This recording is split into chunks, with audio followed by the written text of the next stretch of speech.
It's been a long time. Yes, it's been a long time, but we're back!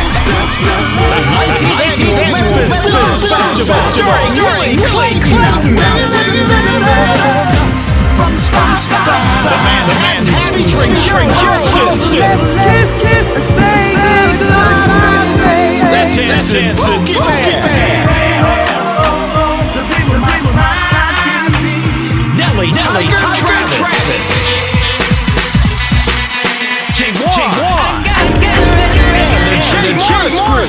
The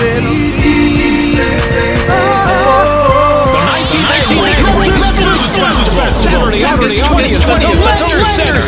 Clay Man featuring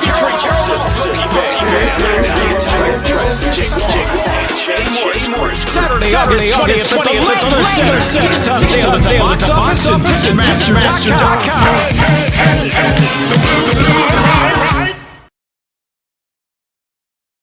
Sunday, August 28th at the Lender Center. Come and say thank you to the Williams Brothers. It's the Williams Brothers Farewell Tour. 50 years of hits from those Williams Brothers. Hit after hit.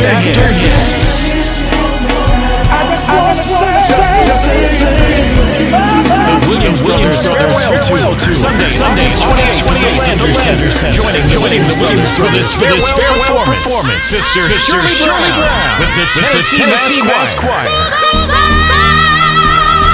Plus, Kadarius Price. The Williams Brothers Farewell Tour.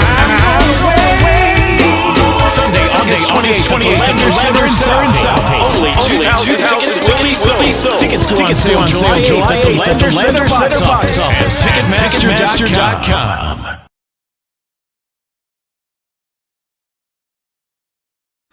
You know, when you have a case in criminal court, you want to feel as though you're walking into a courtroom where the judge is fair, just and has knowledge of the law. And no matter what you are accused of, that judge will treat you with respect and dignity. That's why you want to elect Sanjay Mullah as Judge Court Division 8. Many citizens, as well as lawyers, have complained that the present judge in Division 8 does not know how to talk and treat those who come before him. But not so with Sanjay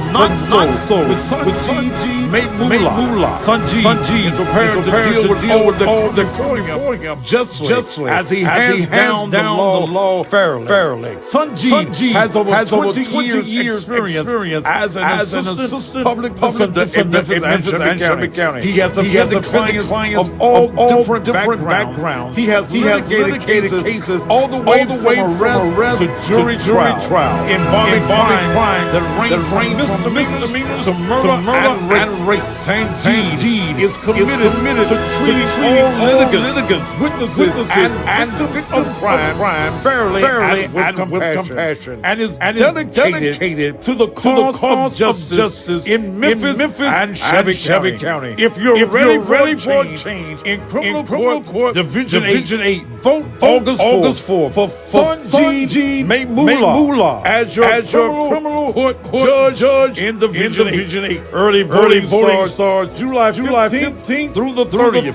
Paid for by the elect Sanjay Mullah. Rajesh is a treasurer.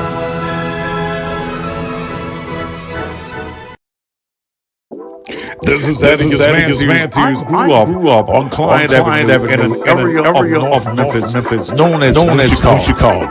In my youth, it was a beautiful place to live. But now the house I grew up in and the streets I played on is nothing now more than blight. But not only it's my neighborhood like this, but many of you as well. And the current interim judge seems not to care. Who is he working for? The citizens of Shelby County or the in-town and out-of-town landlords and property owners.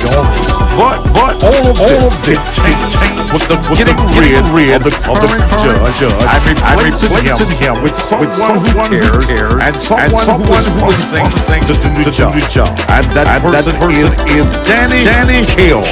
He wants to be elected to the Environmental Board General Sessions Division 4. He is promising to clean up the city of Memphis and Shelby County. He's also endorsed by the mayors of Bartlett, Collierville, Germantown, Lakeland, Milton, Arlington, and even has the endorsement of the Memphis Firefighters Association. I strongly invite you to endorse Danny Kale as your next environmental judge.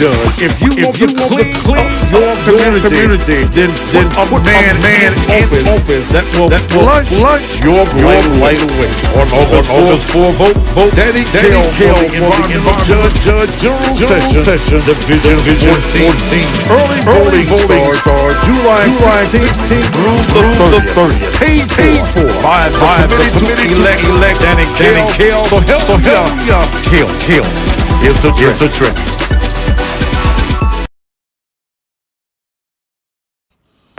Veronica Cooper wants to be elected as judge in General Sessions Court Division 5.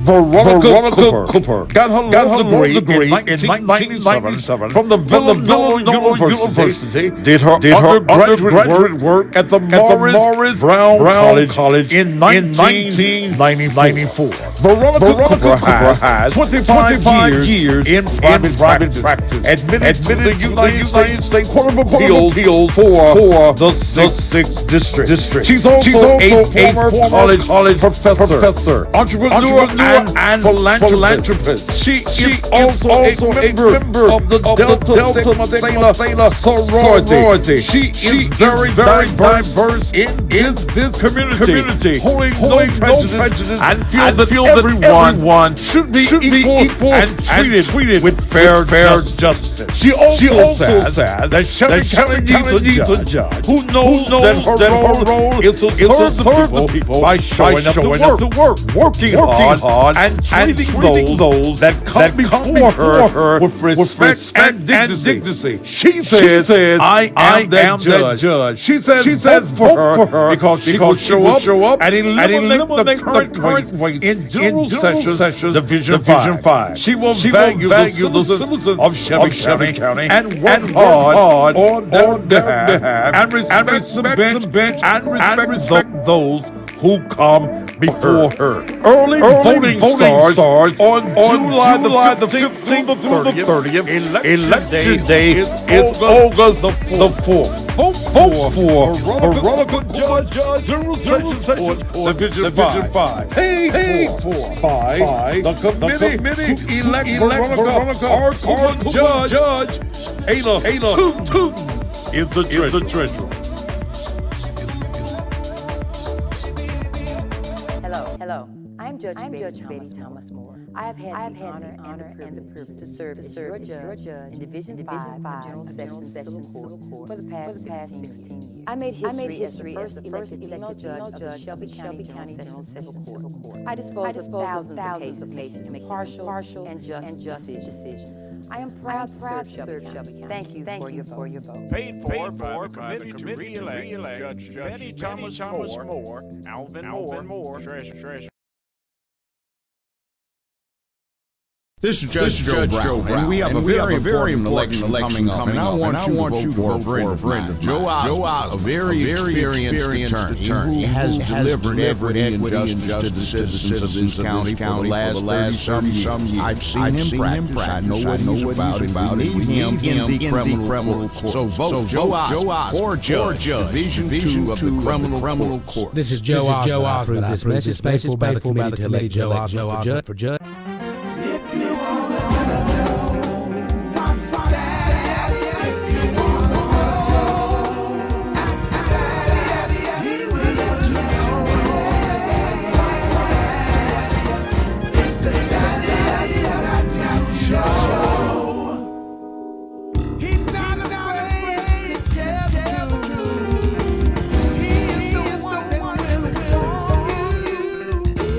I'm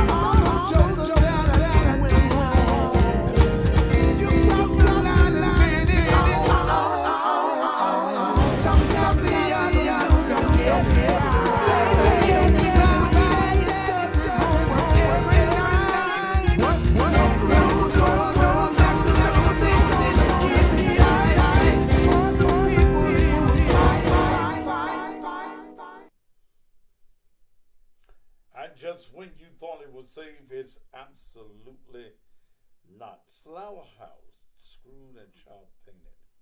Well, I don't know what you mean, but I don't like it, so you gone already. Good evening to each and to every one of you. Some of you were complaining that there was an echo, and sometimes I can't tell because it's crystal clear on my end. So I've adjusted some things. Can you hear me speaking good on tonight? It's hot outside, and I can't stand the heat. I would not have made a good slave. I can't do it. The volume is low. Well, let me adjust the volume for you. Because y'all be complaining so, and it be sounding good to me. Let me bring the volume up just a little bit. Okay.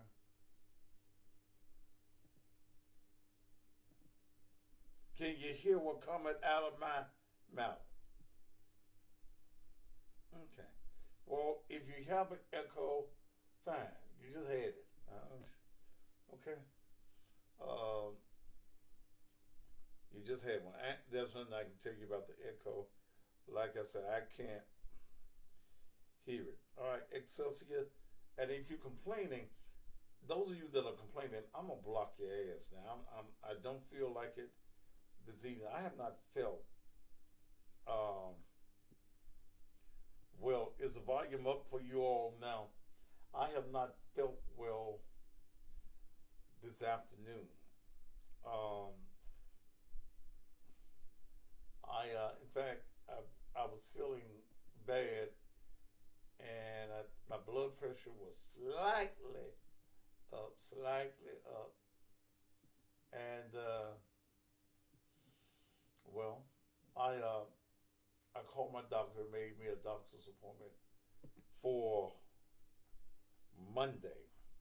So I'm going to the doctor. My breathing wasn't the way that I needed to be made. And sometimes when I get on the air in the evening times, I can't tell it. But if you can't hardly hear, motherfucker, get off the page. If you can't hardly hear, use a deaf motherfucker. Okay. But I'm not feeling 100%, but I got a deep subject that I want to deal with you on today. A very deep subject. I want to talk about, and I've got to make a call to a politician. I want to talk about a subject. Jim Crow is alive and well and lives in Lexington, Mississippi. Jim Crow laws.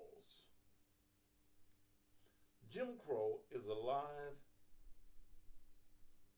and well, doing real good, resides in Lexington, Mississippi. I'm going to talk about a white police chief that was fired on yesterday.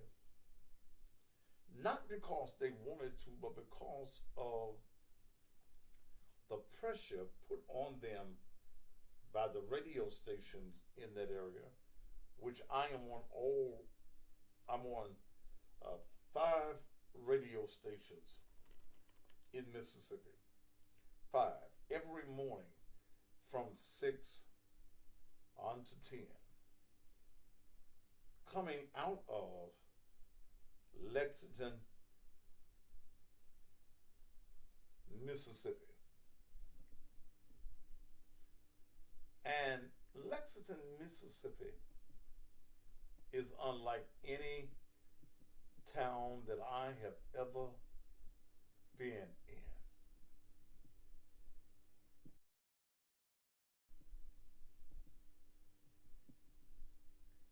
I've never seen a town like Lexington, Mississippi. Never seen it. Never seen it in all of my 65 years. I'm going to talk about that, but I had promised a politician that has paid me and paid me well that I was going to talk to him. But this police officer was fired.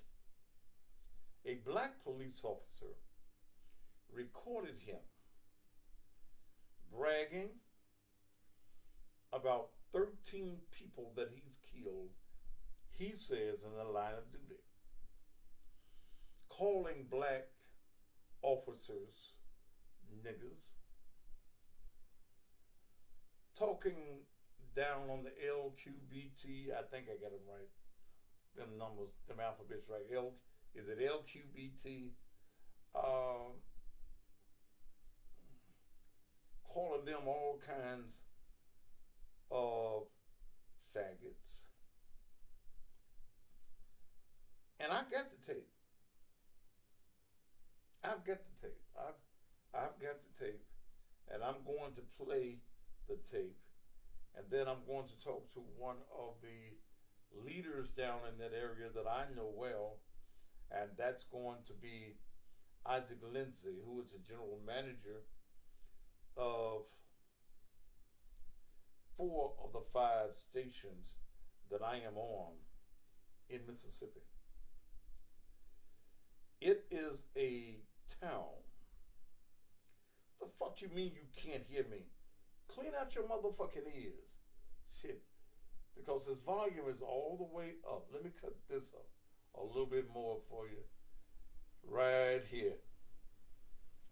Because y'all interrupt me with that dumb shit that y'all keep on writing. Okay? Now, if you can't hear me, read my motherfucking lips.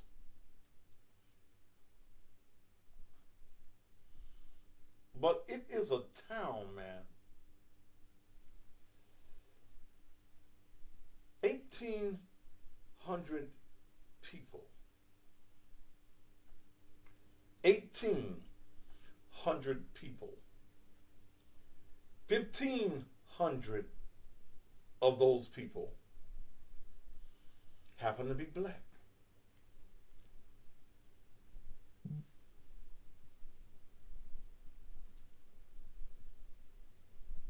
Thank you, Garland. 1,500 of them happen to be black.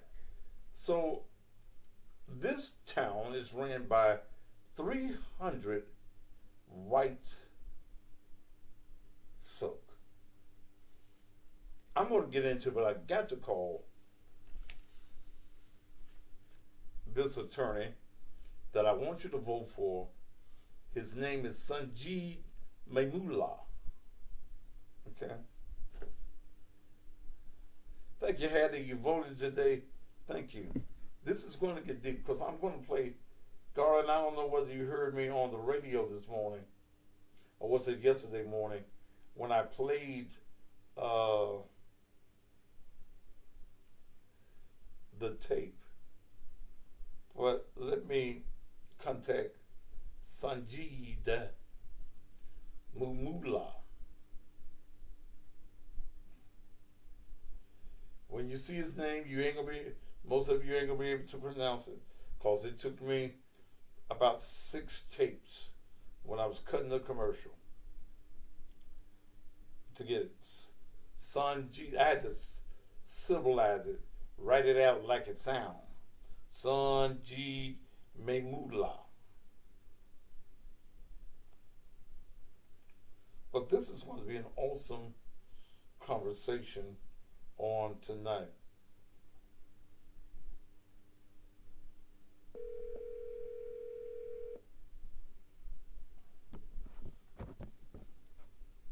Hello. Sanjeev, how are you this evening, sir? Sanjeev? Hello. Can you hear me? Sanjeev?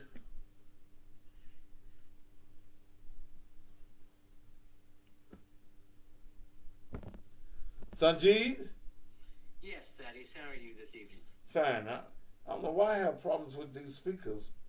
You're running for which court are you running for again, Sanjeev? I'm running for Criminal Court Division 8. You're running for Criminal Court Division 8, and that court is presently under the control of Chris Kraft. Am I correct? Correct. That is correct. He's been on the bench for about 28 years. About 28 years.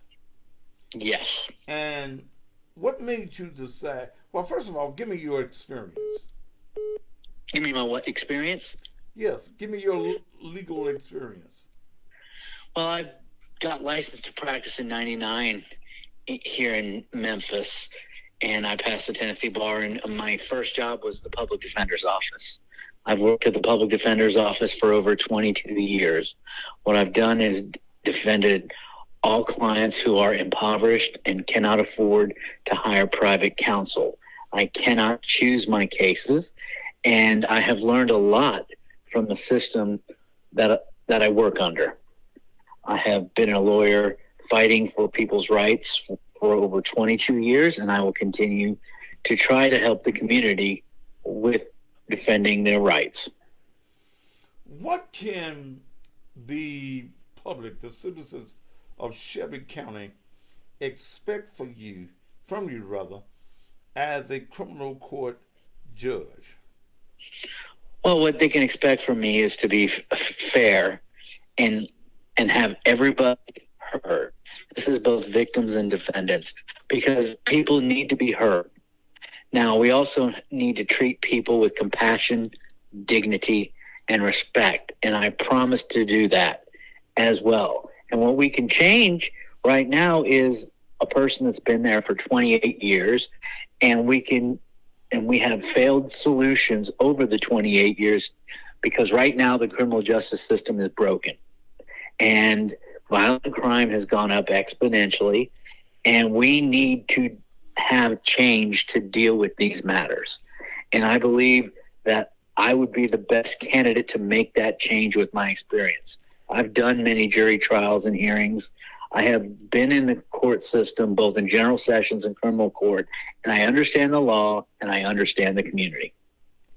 I know that as a candidate running for judge, the rules of ethics will not allow you to say what you're going to do. For instance, if you're going to give somebody 100 years for murdering somebody's mama, you can't answer that according to the rules of ethics, even though I hope you would. Can we expect you as a judge? There is a new law that is passed as of July 1 that is called the Truth in Sentencing on Dangerous Crimes. Can we expect you to follow that particular law, or would you be a judge that would want to plead someone down? I will follow the law, and the law is truth in sentencing starting July 1st. That is my responsibility and my ethical duty as a judge when elected. Okay. One of the things that people complain about with Chris Kraft is the factor that he's mean, he's quick-tempered, he does not know how to talk and speak to individuals. Lawyers have even complained about his actions in the court. What can we expect out of your personality? Well, my personality is one of kindness and compassion. I want the system to work. The system is not working right now. And this goes for both victims and defendants. We've had defendants languish in jail for years prior to going to trial. We've had victims awaiting justice for many years as well. We have to have a better system to handle these things. And I will provide that because of my personality. My personality is pragmatic. I want to get things done. But we also want a judge, even with your nice personality, we want you to be hard and we want you to be firm with these killers, these rapists, these carjackers that come before you. And I completely agree with that as well, because there's a distinction in our system between violent and nonviolent crimes. The violent crimes, the shooting has to stop, and we got to hold people accountable for violent actions like that. But there are a lot of other crimes that are committed that are because of other reasons. For example, mental health and drug addiction. We need to have someone who understands that and who has the experience to help people as well. Because a lot of our system is that. We all hear about all these scary cases like the rape and the murder, but a lot of those cases numerically are nonviolent offenses. Well, the thing that I'm concerned with, Sanjeev, is the factor of the new truth in sentencing law. And I'm not looking for a judge to bag down on me and feel sorry because his mama got 29 children or anything of that nature and he wasn't raised right. He's taken the life of some individual, some citizen here in the community, very, very similar to what happened to the preacher, the pastor, Ms. Arturo, the other day, by this young 15-year-old that they're going to try as an adult. Would you, as a judge, look at the crime or look at the age? I would look at the crime, but when you're talking about truth in sentencing, it doesn't matter about the age. It just matters about the crime. The law states that you're going to have to sentence people to a certain high percentage, and that is what a judge must do. I will follow the law that state of Tennessee has provided us, and I will hold people accountable for their actions, especially violent actions in the community like the murder that we just saw a couple of days ago. We cannot have that. We have to prioritize crimes like those in making the community safe. What assurances do we have, Sanjeev, that you will do exactly what you're supposed to do? Well, I will do what I'm supposed to do because one thing that I have is humility. I can't tell you what decisions I'm going to make and when I'm going to make them. But what I can tell you is that I understand what the law is, and I understand how to interpret the law with the facts that are given in every case. Every case is a fact-by-fact basis, and we have got to look at the entire thing to understand what's going on. We have a difference between violent and nonviolent crimes. There is that nuance there that we have to understand as we're looking at the facts. Now, if the law says sentence them if they're found guilty by a jury, I will sentence them to the time that under the sentencing guidelines. So now the prosecutor's office makes a recommendation, and sometimes, and I guess now that the DA's office and the prosecutors will have to now follow the truth in sentencing guidelines. one of the things that when judges are running for office as they are now, people are looking for judges that will be fair, have integrity, but will be very stern and firm on these violent offenders and give these offenders a reason to say, I don't want to do that because I might end up in Sanjeev Mamulah's court. You know, one of the biggest courts up there that a guy gives you the death sentence with a smile on his face.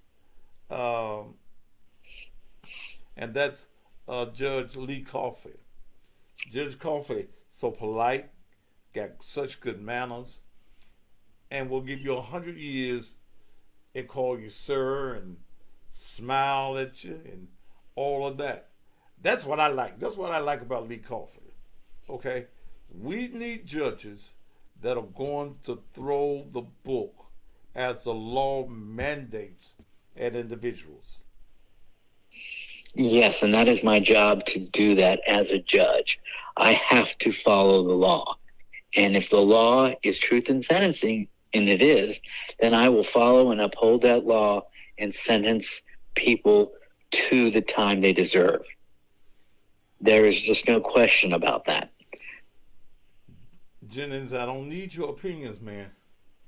Okay, this is my client, and I support Sanjeev Mamula. I can't be concerned about what he did or did not do as far as your business, your probation business is concerned, because this is bigger than the probation business, and that's my particular concern at this time. Not what you did in the probation office, but what you're going to do on the bench. Okay? On the bench. That's where we need strong judges. And there are judges that I'm supporting, and you're one of the judges that I do support, and one of the judges that I'm asking my audience to support. Now, y'all ain't going to be able to say his name. That's true. It took me a while to say his name. Okay. I had to, when I was cutting the commercial, I had to cut it about 6-7 times because I fuck up his name every time. Sanjeev Mamula. I got it now, though. I want you, when you go into the voting polls, to vote for Sanjeev Mamula, Criminal Court Judge, Division what? Is it 8? 8. Division 8. Tell all of your friends, tell all of your relatives, Sanjeev Mamula. You will not be able to agree. Red Fox, you about to go too. Okay. Okay. Thank you very so much for having me, Thaddeus. I appreciate it. Thank you, Sanjeev. I'll be in contact. I may be going live Saturday from Riverside Baptist Church. Okay? All right. Thank you so much, Thaddeus. Thank you, sir. All right. Sanjeev Mamula. Now, please do not come on my show. This is a client of mine. I don't give a fuck whether y'all like him or not. But I sat down 2 hours with him. And we talked about a lot of things. So when y'all come on my page, talking about why you won't vote for him, well, it really don't make me no damn difference. Okay? Well, I got freedom of speech, not on my page, you don't. I'm a dictator on my shit. See, I went to blacks who were running for office, and I've got several black judges. Okay? And many of them didn't want to do business with me. This gentleman called me, and I sat down with him. I sit down most times. I don't just go get a check unless I already know you and know what you's all about. But I didn't know Sanjeev. I sit down and talk to Sanjeev, and I am sold on him.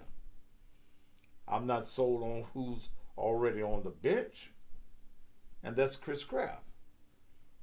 I've had lawyers come to me and tell me that Chris Kraft is mean-hearted. He's been there so long that he talks to you foolishly. Most recently, he was at a event, and he told folk in his own tape, I don't know why anybody even is running against me. Because it's the will of the people.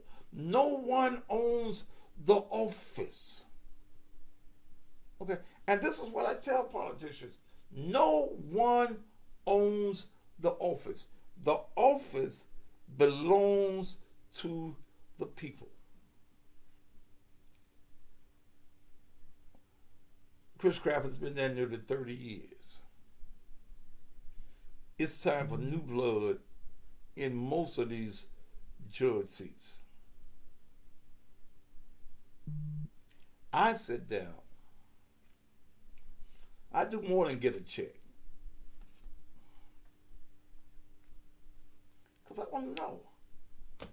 Because if I just get a check from you, I just play your commercial.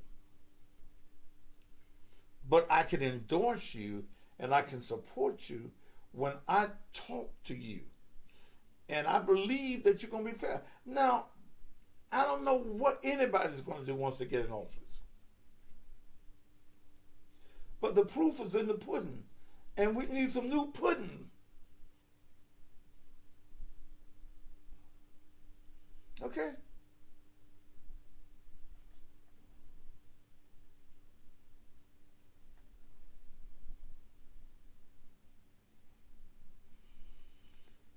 Michael Mack, you are a character of yourself, bro. Are you making any money off this? I'll pray for you, brother. You can suck my dick, motherfucker, and then kiss your mama with the cum that's on your lips. I make a lot of money at what I do. When you see me running 20 politicians, ain't no motherfucker on here free. I get paid. Sanjeev paid me.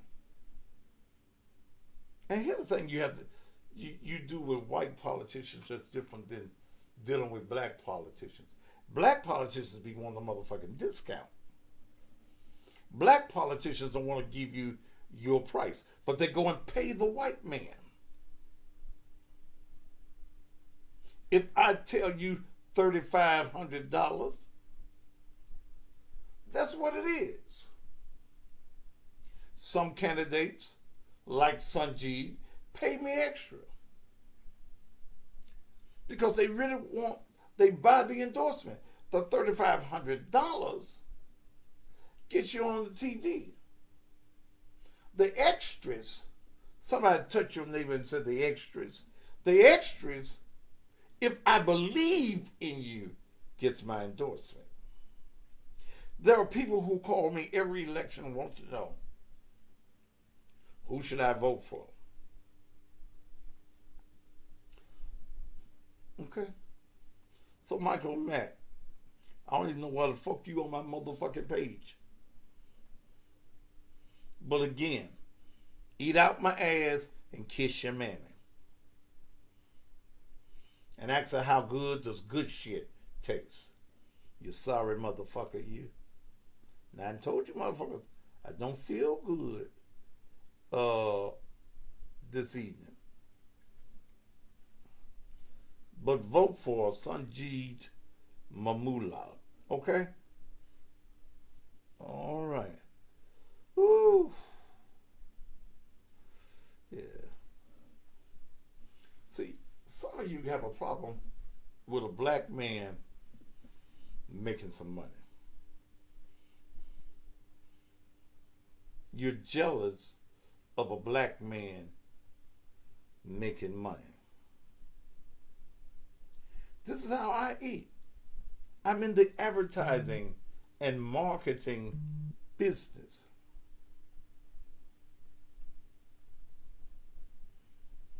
I'm gonna feel better because I'm gonna take tomorrow night off. It's already. Don't look at me tomorrow night. I'm gonna rest. Probably go somewhere tomorrow night and relax and have me a cigar and a drink of cognac. Ugh. My wife and I got a spot we hang out at now on the weekends.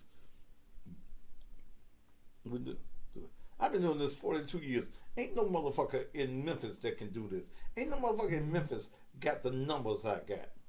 Ain't no motherfucker in the city of Memphis trying to do this social media wise that has made the money that I've made off of politicians and will continue to make it because of what? I got the audience. I got the audience. That's what these people, ain't because they think I'm the greatest somebody in the world. They look at the numbers. You look at Will Richardson, he paid me well. That's why his face can stay up there. In addition to his advertising, he pays to keep his face right there. That's the reason I put on his shirt. Because he wants to win and he understands marketing. Most of these politicians believe I'll put me a little sign on the corner with these other 100 signs and everybody gonna see my one little sign in the middle of the... How many of y'all stop at the red light and look at them damn signs? Shit. I'm about the money, baby. And when y'all come on here get my money, y'all can't stay here. If you don't understand numbers, as Jeffro would say, you can't cipher. Alt plus alt plus alt. If you can't cipher, your ass don't even need to be here on my page. All right? Because it's all about the dollars. And y'all won't go to Channel 5 and Channel 3 and all that shit and complain. Ooh. Yeah. Do y'all look at them signs? When the stuff come in the mail, they do these mail outs. Do y'all read that shit? But this is a captive audience. I was talking to a young lady yesterday that's running for office. And I told her, what the fuck is it? Call from. Yes, who is this? To accept, press 1. To send a voicemail, press 2. Dion Powell, what do you want? Do what?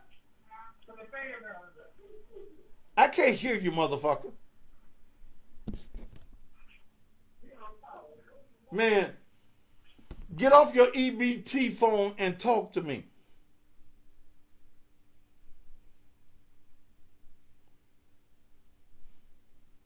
Sorry, okay. But do y'all really look at those signs? No, you don't look at them.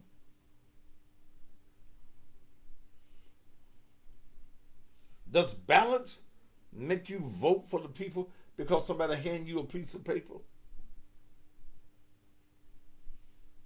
They on there with a bunch of other folk.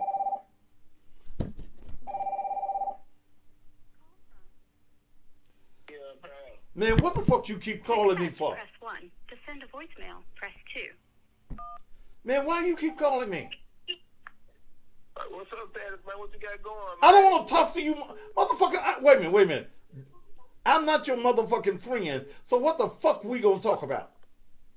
Man, you got to be my motherfucking friend. I don't want to talk to you, brother. You are nothing to me. You are nothing to me.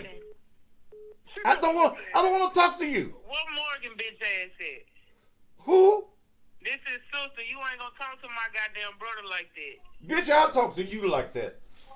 What's your, He said, bitch, that's your brother's. Yo, maybe the bitch, Morgan the bitch she with a might be. dick sucking ass. My mama had a whole lot of bitch ways in her life. Fuck your mama and the ways she had. Did I fuck your mama? No, but fuck your mama. Okay. Well, you going out there to the... You shit sandwich eating motherfucker. You going out there to the cemetery. You shit sandwich and corn eating motherfucker. Bitch, why y'all calling me? Y'all ain't them. You the bitch, you pussy ass nigga. Why y'all I'ma eat your views, bitch. Morgan with a dyke ass, nappy-headed black bitch. Bitch, come and eat some shit out my ass. Put it on your motherfucking You come plate. eat some shit out my daddy ass. Baby. Put you come some eat some shit out my daddy ass. Bitch bye. From Forest City. Let me give y'all her number, cause this bitch here. Go fuck my mammy. Ugh. I bet my mama wish she could fuck right about now. Shit. Y'all call these motherfuckers and tell me I don't give a damn about them. 870-494-0574. Well, somebody call them and cuss them out for me. 870-494-0574. All right. God damn. Told y'all I didn't feel good now. That son's a motherfucker. Oh my God. I feel sorry for the construction people. The people have that be out in the streets have to be out in the sun. You have my deepest condolences. All right, I'm going to get off. I got to take care of a few more of these commercials. Then I want to talk about Lexington, Mississippi. It's something else.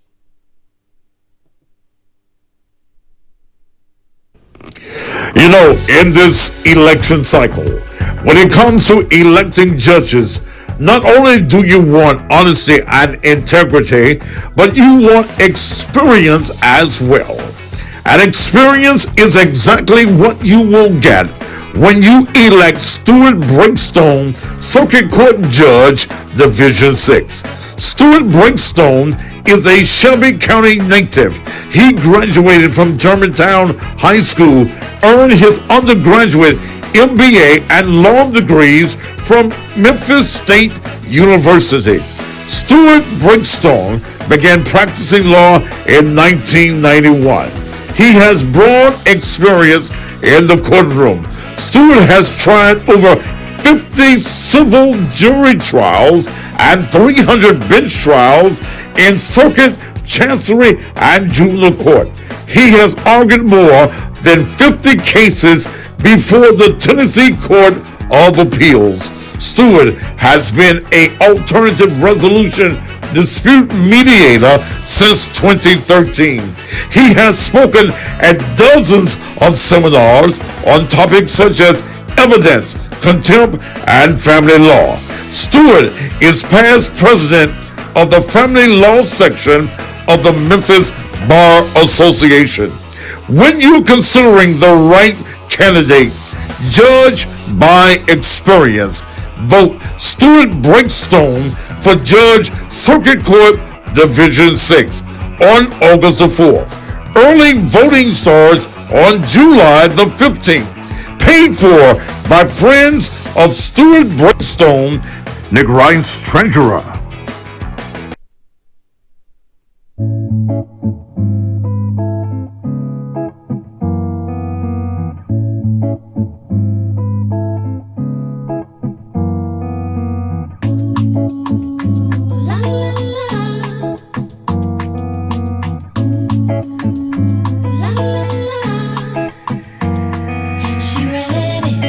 Just look at her glow. She ready.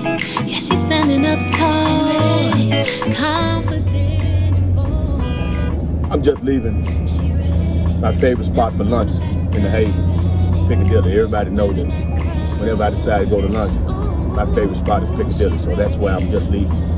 But I was thinking about this District 6 race.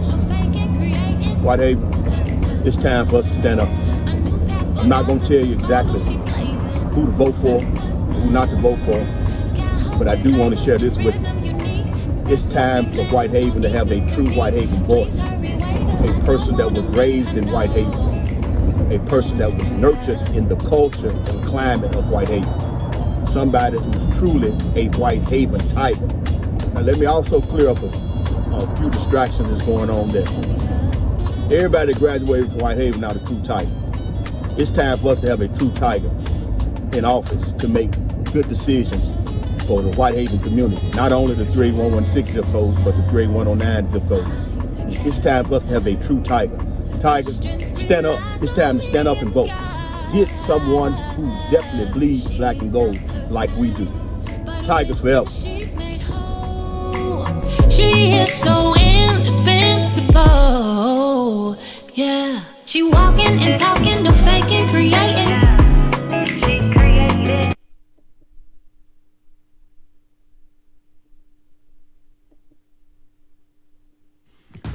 Many of you thought that there was no choice in voting for the circuit court clerk and that you were just stuck in having to vote for the same old political name with no experience. But you do have a choice, and that choice is Sohaya Kale. Sohaya Kale has over 27 years with county government, 23 with the sheriff's office. She has managed over $89 million in budget, negotiated multi-million-dollar contracts for the sheriff's office. The office that she's running for is a civil court and is a court of record handling divorces, child custody cases, car wrecks, medical malpractices, and anything over $25,000. This job is an administrative job and not a job that has anything to do with a political party. This office needs experience and not be given to a politician with no experience who just needs a job. Sohaya Kale has been endorsed by current Circuit Court Clerk Tamika Gibson and former clerk Jimmy Moore. She's also been endorsed by the mayors of Germantown, Arlington, and Bartlett. So on August 4th, vote for experience, not a politician. Vote Sohaya Kale, the Circuit Court Clerk. Early voting starts July 15th through the 30th. Paid for by friends of Sohaya Kale. Richard Disashua is the treasurer. She gets the job done. Jamie DeSwangen gets the job done.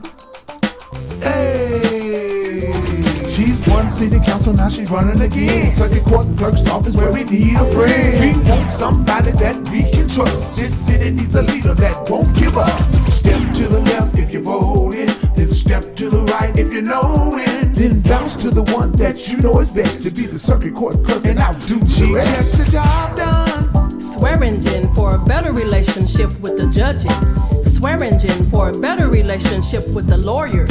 Swearingen connecting circuit court clerk to the community. Go out and vote Jamie DeSwangen.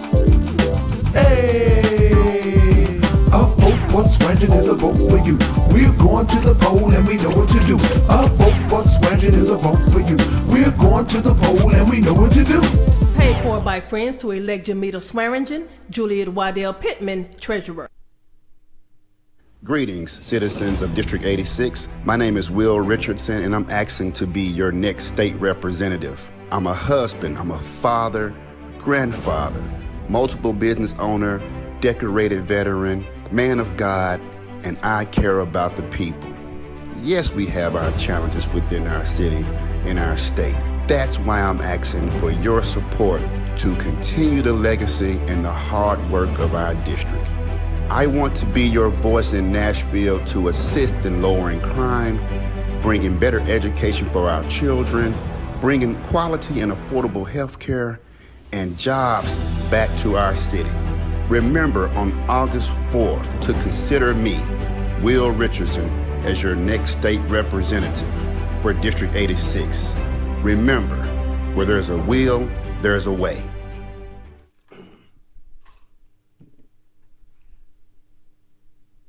And thank you so much. Let me say something to that person that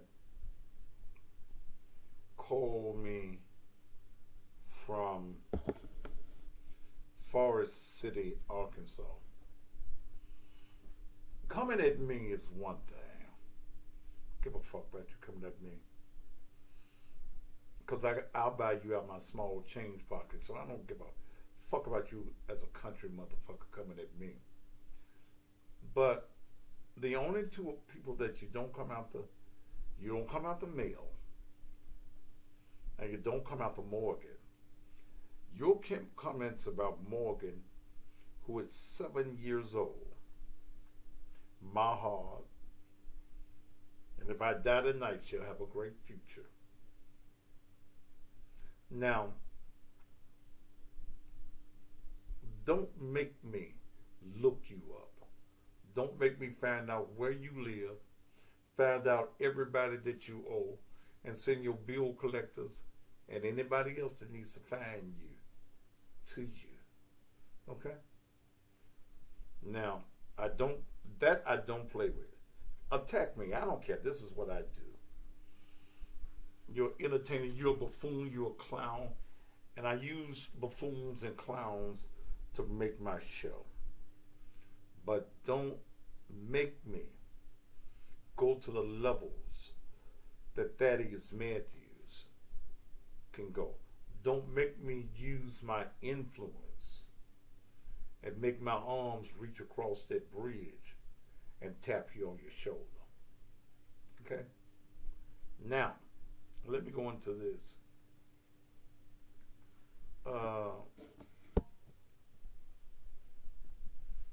As I was stating, I broadcast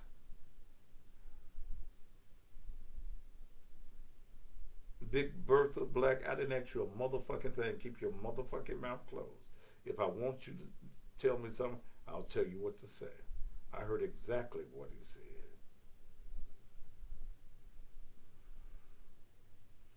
I broadcast in Lexington every day, 5 days a week, 4 hours.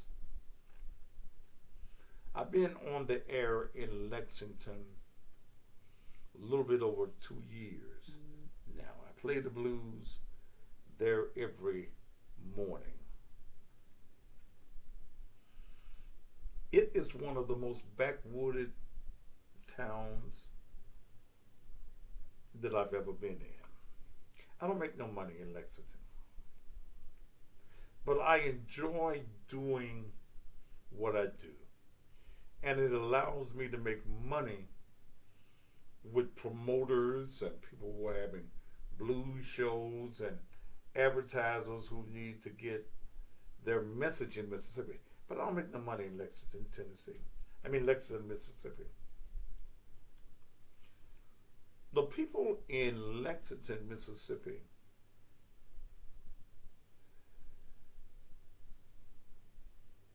are scared of white folk.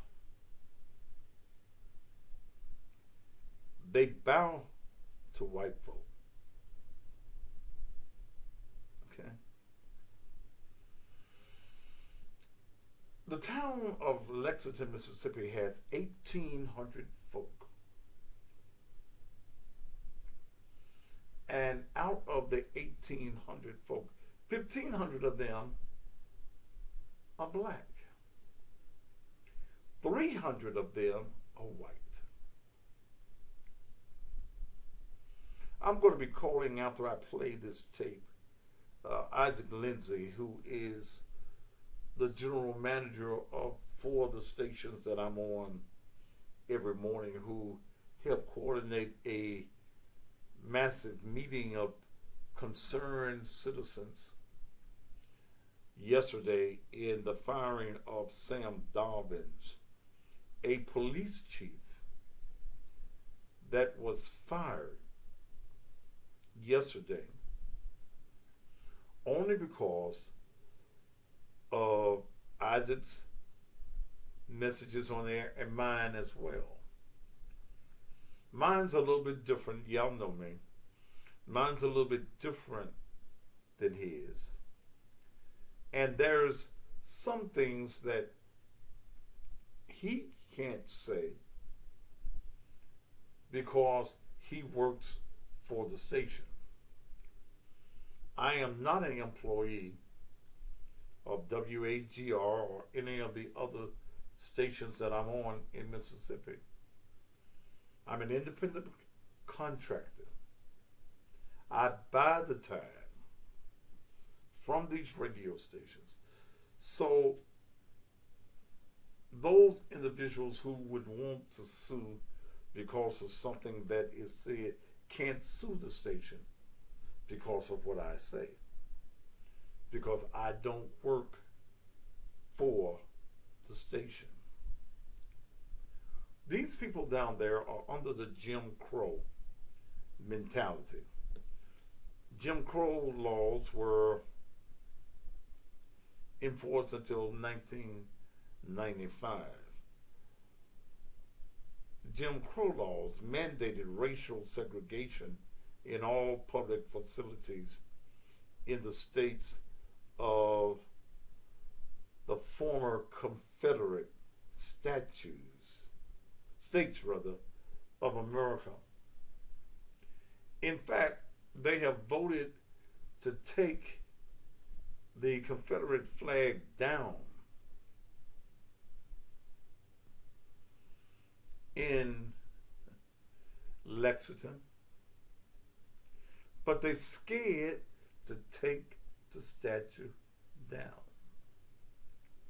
You've got some handkerchief head Negroes in Lexington.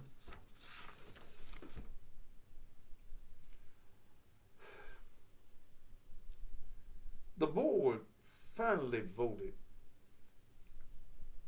to get rid of him after a tape came forth that was done by a black police officer who taped Sam Dobbins using the nigger word. I don't say N word. A lot of words start with an N. He said nigger. He bragged about killing 13 people in the line of duty. He bragged about shooting one black man 119 times. Let me see if I can get this tape. I played it yesterday on the radio. Let's see. You know, okay.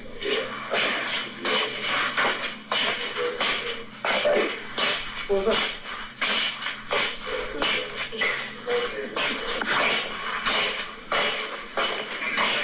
Now this officer does not know he's being recorded. Come on.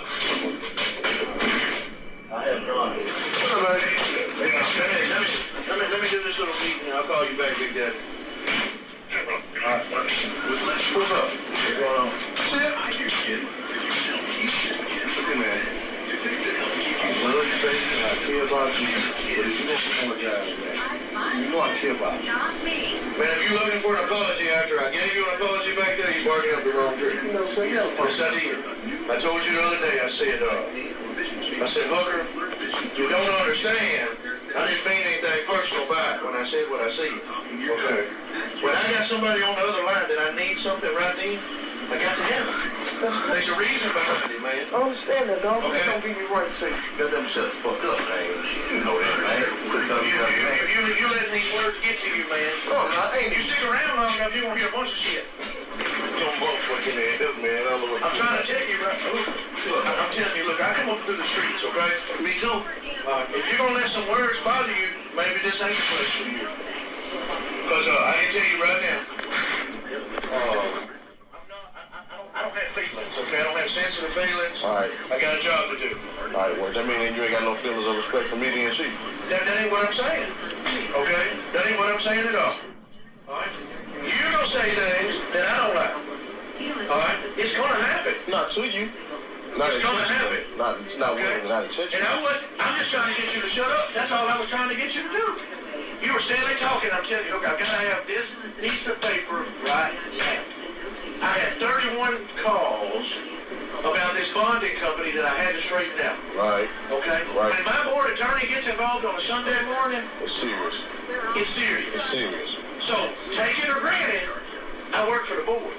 Okay? I know. So when I want something, I want it right then. All right? It ain't nothing personal. It was broke. My ass was in the crack at that point. Right. Because this shit rocked on all night long. You see what I'm saying? Yeah. It rocked on all night long. Okay? When, honestly, you say one thing, then G gets involved. G ain't got no business talking. What are you talking about? He talking to that family, telling them, oh, you gonna have a bond, he shouldn't even got involved. So now I'm back, my ass is up against the wall with the ACLU, okay? And I'm not budging. I'll tell them just like I tell you. It ain't nothing personal. I told that motherfucker to shut the fuck up and listen. All right? He called me, I'm suing you. I said, man, I don't give a fuck about all that. Right, all that. Yeah. Okay? Yeah. Shut the fuck up and listen. I'm going to tell you what the business is. Yeah. Nobody's denied a motherfucker bond, period. You cannot bond if you're not on my list. Do you understand that? I ain't talking about his ass. I'm talking about me and you supposed to. But you're not understanding. Why? It wasn't nothing personal. I told you right in the back. Booker, it wasn't personal like that. You ain't never say that, Chief. Yes, I did. Said that. I ain't never hear you say that. Yes, I did. Standing right back there. Your mind was all made up. Your mind was, yes, it was. When I came in here, you done took all your shit off, put it in that box. Okay? What would have been wrong? Chief, if I had said something out of the motherfucking line, what would have been wrong with me saying, Chief, I was motherfucking wrong for you. My bad. So check this out. Yeah. Check this out. Yeah. My ass is in the crack this morning about y'all being imbalanced too. You see what I'm saying? I gotta take the heat for that. Alright? You understand where I'm going with this? Yeah. I take the heat. You'll never hear nothing else about it. I said what I said. It's over. That's what I do. Okay? Right. I jump through hoops, Hooker, for you. Alright? Yeah, and I know that. Listen. Just listen to me. Alright? I was blackballed with them motherfuckers there, man. Stop. They done blackballed you with the whole board. Oh, yeah. You don't understand. You still ain't the same mayor. Yeah. Alright? So the mayor comes soft over here. She done had Clementine convinced. You see what I'm saying? Then she was working on Charlie Earl. Okay? Yeah. Hold on 1 second. I can't get out of this door. Yeah. Hey. I'm gonna need it. Good. Fuck off. You see, I pick and play a lot, man. Okay? And it's not nothing. It's not nothing personal. Now, you'll know when I'm really getting on your ass, Hooker, because I'm gonna come get in your face. I'm gonna say, hey dog, let's sit down. Alright? Telephone shit, bro. You gonna hear some crazy shit. Okay? I'm telling you right now. You sorry, man? I'm sorry. Nigga, it's done. Alright, dude. Well, we done talking about the shit. Are you sorry? You walked out on me yesterday. You walked out on me yesterday. I probably could have handled that a little bit better. You walked out on me yesterday, though. I was hurt, cuz. I was hurt, but I ain't think goddamn we would get into no shit like that.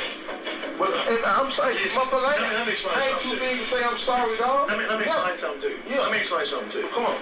You're gonna get in some shit in the street, and there's only gonna be one man fighting for you. Alright? Yeah. That's gonna be me. Okay? Don't ever ruin that. Alright? Because these other niggas, they'll let you browse. Okay? I don't give a fuck. I don't give a fuck if you kill a motherfucker in cold blood. Do his ass, right? Do you hear what I'm saying? Yep. I will articulate to fix the fucking problem. And I'm the only man in the business here that's smart enough to do it, I promise you. Okay? Me and Charles been to war together. I've killed 13 men in my career. Okay? Justified. In my career, I have shot and killed in the line of duty 13 different people. You just shot so many motherfuckers, man? Yes, sir. Yes, sir. Justified, bro. Okay. Ask around. It What other motherfuckers say about you don't matter to me. I'm talking about me and you, baby. I'm telling you, 13 people on my numbers, okay? Yeah. It's justified. I'm talking about man had a gun, man had died. Okay? You and him. Yeah. Right. Got a big ass corn shootout, man. The cornfield over there. Jimmy Dale Thomas, whooped that ass, he worked it. Justified, bro. I shot that nigga 119 times. Okay? I mean, I saved 67 kids in a school. Okay? Yeah. The rest of my department, they made it out, bro. They got scared. I went hard, bro. I chased this motherfucker across the field. You hear me? Had to happen. Oh, I got him. He was dead. He was DRT in the field right there. The vehicle was shot 319 times. But he was hit 119 times by me. Okay? I couldn't sleep for 2 weeks. You know, at the sheriff's department, man, they take your gun, they put a gun back on you just as soon as you're cleared, right? Right. So I was cleared before I was ever at the sheriff's department. When I was transported from the scene by the sheriff to the sheriff's department, I had a gun back in my holster before I sat down to seat. Now, with that being said, that's me, okay? That's me. That's me. Right. I say a lot of shit sometimes, Hooker, and I mean, I done been into it with Robert Harris this morning, bro. I ain't got shit for a pedophile, bro. Alright? He jumped up in your face this morning? Oh, no, he ain't fixing to come up here, bro. On the telephone. What you said? Bro, this is my phone. Stop calling my motherfucking phone. I don't talk to fucking queers. I don't talk to faggots. I ain't got nothing for you. Right. Alright? All this shit you talking in the street, no. We'll go to court, bro. Right. We'll go to court. The motherfucker ain't got no driver license. He gets stopped again, he going to jail. He got to go. Alright. But, you're gonna hear some shit. I mean, I hear all kinds of shit. Every day. And don't get me wrong, I'm not always right, but I'm trying, mate. Okay? I'm trying. Every day. I try to be a little better. But I can be a motherfucker. I really can. I'm serious. I'm telling you. I can be a motherfucker. You know, this kid Patrick's trying me, man. I'm real particular about this shift change. He's a good dude, dog. He is good. He's a good dude. But he's been late, man. 3 days in a row, he's been late. And you know, when I had to come in, and I had to work the rest of your shift yesterday, and you're late, you know, you had. Yeah. I let you know real quick. You don't just let me down. You let your partner down, too. So we connected to each other. That's it. You're not just in trouble, now he's in trouble too, because he's over you. You see what I'm saying? Right. If someone ride him up, you know what I'm saying? But you have to make an example out of something. Just give him a verbal, dog. He's a good dude. He's a good white man. I ain't fucking with him like that, man.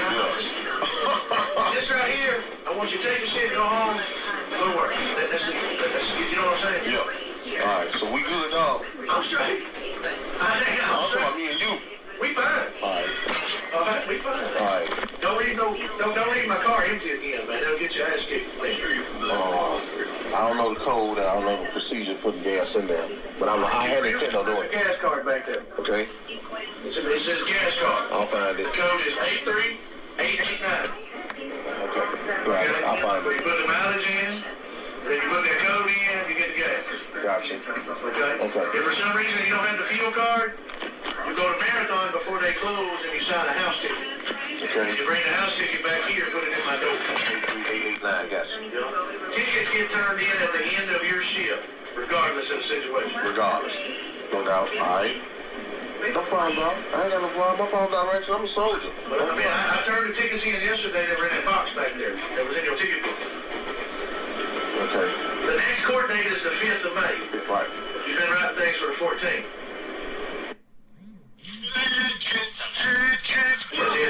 They're in the book for the 14th. Okay. So 5th of May now. Yeah.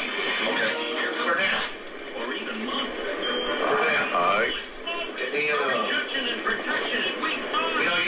you don't come back on the schedule until Wednesday. That's cool, man. But, no problem. But if you want to come in today, motherfucker, ain't nothing. I'll go put clothes on, put that bitch on.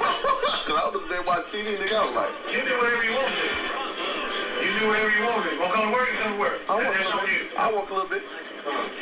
I'm not stopping you. I told you. I can only pay you for 32 hours a week. Period. That's all you get, hook, right? Well, I mean, on the schedule, like, that's all I can pay you for. If I go over that, then we fuck up your stuff. Right. But you can work all you want to. Okay. But let you know. Yeah. Okay. And then, you know the schedule for Wednesday. Thursday morning we got court. I require everybody to be at court. And I know you said you had whatchamacallit. Shit, yeah. I gotta call them then and try to reschedule them for. Ain't no problem. But court usually lasts, man. We've been having, big court. Big court. Yeah, big court, man. We usually last until lunch. God. They used to be quick. Nobody'd show up. But now motherfuckers showing up, ain't they? Yeah. Okay. But see, like today, I gave Patrick the day off, man. And Ed's coming in at 3. All right. And he's here for the duration. And, G come in tonight at 7. I'm here by myself today. I can't. But Ed's wanted next weekend off. Well, this weekend off. I'm in here whining and crying and boo-hooing and... I understand. But you don't understand that I'm short, too. He's young, dog. He got the... That's basically it. That's...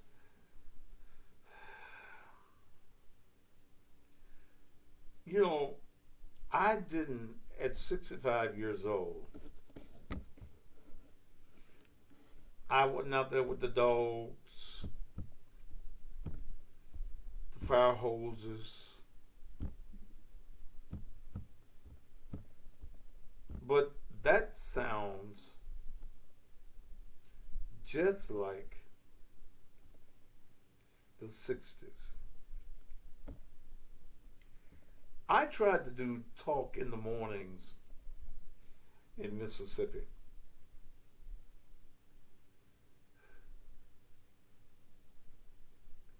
And the black people were scared to talk to me. Call Isaac Lindsay. Oh, I gotta take the apple off. Black folk were scared to have their voice on the radio. And one of the things Isaac and I was talking about this morning, that many of these black people still sharecrop. Damn. Their cars, their houses are in the name of the white folk. And when the white folk tell them not to vote, go to the vote, they don't go. Isaac ran for mayor. Call Isaac Lindsay.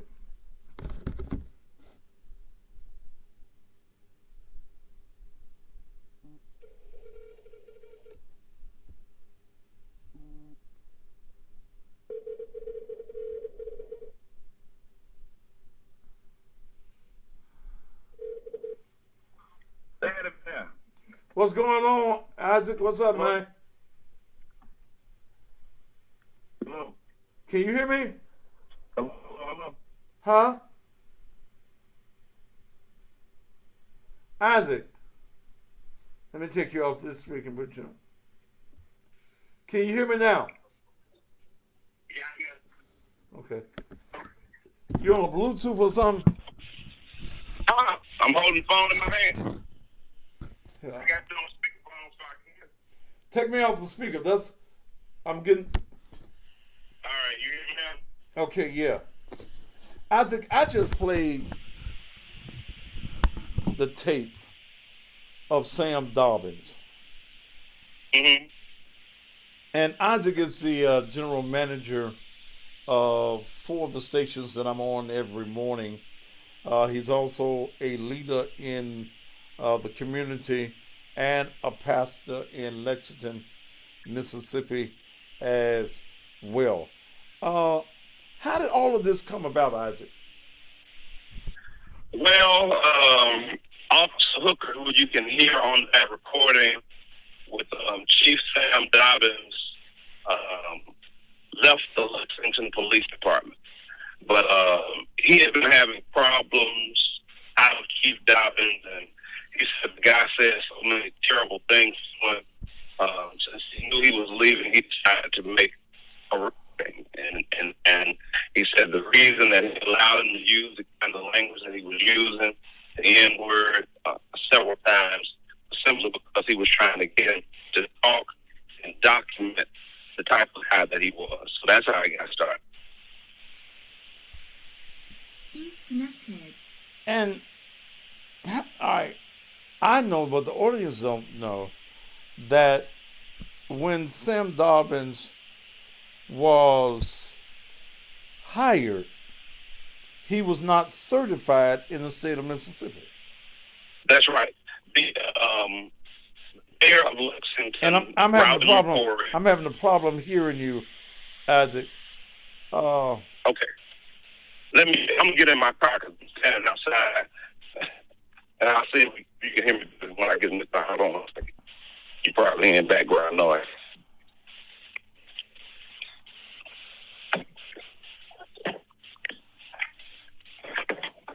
Okay, is that better? Yeah, that's a little bit better. I can't pick you up on my Bluetooth, but we're going to try it anyway. Go ahead. Connected. And the Board of Aldermen, Board of Aldermen hired Sam at the recommendation of Mayor Robert McCoy. They brought him in first as an officer under the previous chief, Chief Kirkland, who's the chief. Sam came on and just started doing so many crazy things, and he wasn't even listening to Chief Kirkland. Chief Kirkland stepped down as the chief, and I think he absolutely retired, just got out of law enforcement. At that point, there was a vacancy. They appointed Sam as the interim chief first, and then ultimately as the chief of police. But he worked in Lexington for a while, being a certified officer. Did all crazy stuff. Citizens, from even tying an 80-year-old lady to the fire truck at the police department, and the water hose her down because he said she was stinking. An 80-year-old lady. So that's just one of the things. But he went in to kick in several residents' doors without a warrant, saying he's looking for somebody, and would go in the house and basically hit the mom and hit the children, terrorize. I mean, for the last year and a half, I can't tell you how many people have called to the radio station with complaints about Sam Dobbins and all of the tactics that he used. And I'm not just even talking about black people, but some white people who spend time with black friends. They were targeted. So he didn't like you. He basically targeted you and would pull you over. Hold on just a minute, Isaac. Are you, I'm talking to the listeners now, are you all able to hear him?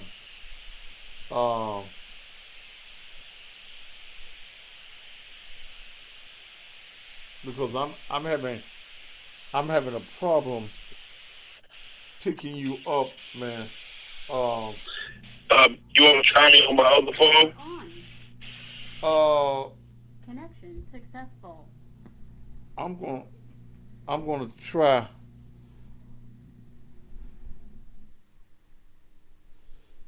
Can you hear me now? Yes, I hear you. Huh? Yes, I hear you well. All right, go ahead.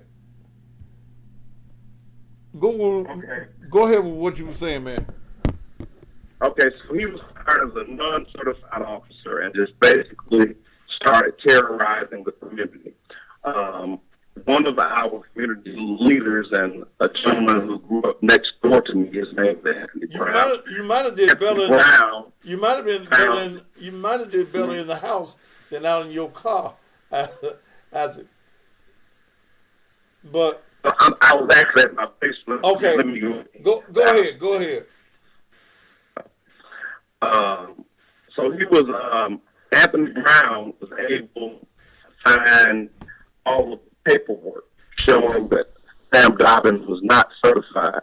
And once Anthony Brown went to the Board of Aldermen and the mayor with this documentation that you guys have hired a non-certified officer and you have put him in the position as interim chief, he is not even legal because he's a non-certified officer. He doesn't even have a business having on the uniform. And we talked about this. This morning. The mayor and the alderman hired Sam Dobbins without checking his background.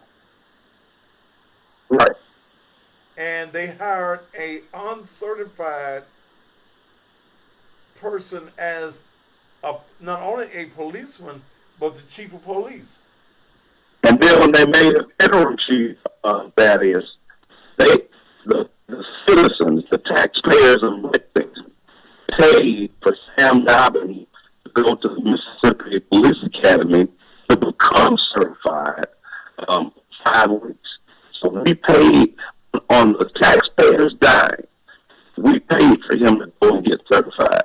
And then when he came back, he got a full-time job, chief, once he was certified.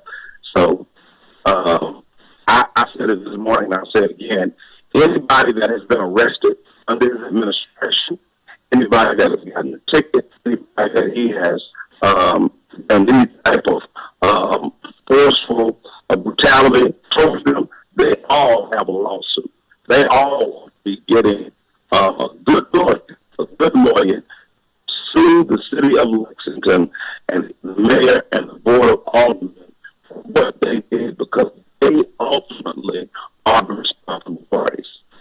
But, you talk about suing the city of Lexington, but these Negroes are so scared of white folk in Lexington, Mississippi, many of them are going to be fearful to even sue.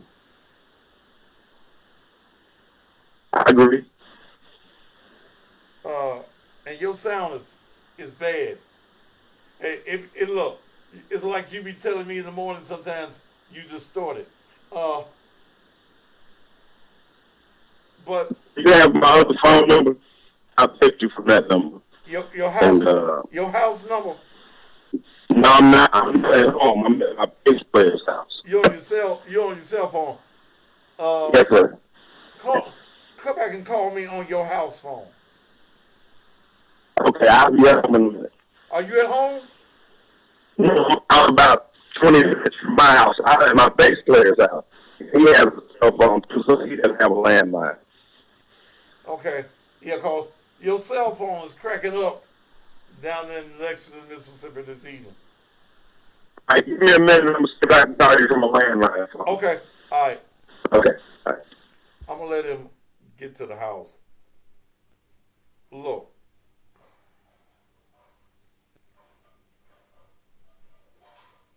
I was just in Lexington, Mississippi.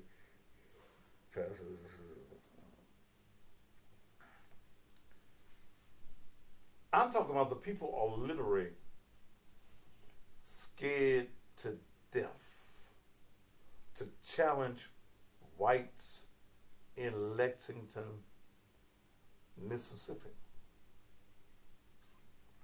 I've talked to some blacks in the morning, and I say something, oh, don't talk like that. It's like, Massa gonna hear us. We can't say that. Massa gonna hear us talking about him. But this police chief, first thing, he was not certified, which makes every arrest that he made an illegal arrest. You just can't go around and be like Gomer Powell, set us under arrest, set us under arrest. Unknown caller. LaGrange, Tennessee, I don't want to talk to you. Please, don't call me. To accept, press 1. To send a voicemail, press 2.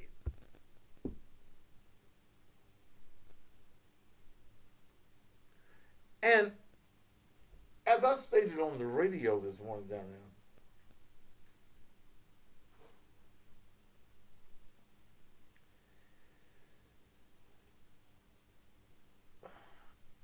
I've never seen nothing like it.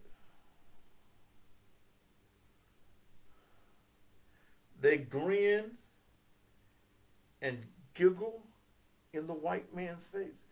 Now, again, a town that has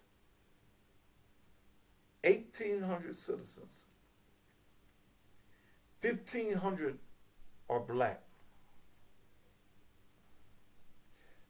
You did the right thing, John DeCoo, because I was finna block your ass.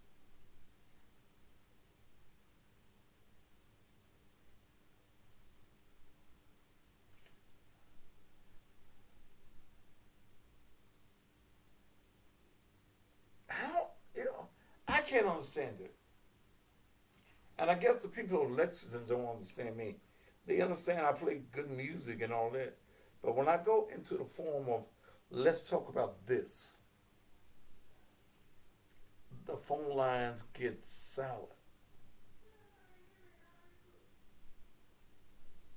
I can open up the phone lines and talk about an issue, and the black folk are scared to even make a phone call. One guy called me changing his voice. I don't need them to know who I am. Who is them? White folk.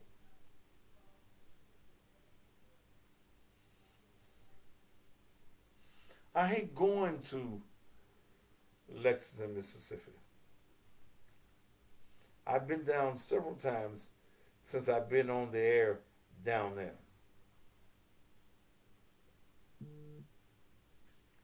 And it's just a crying shame at the response you get that they may be talking about them white peoples.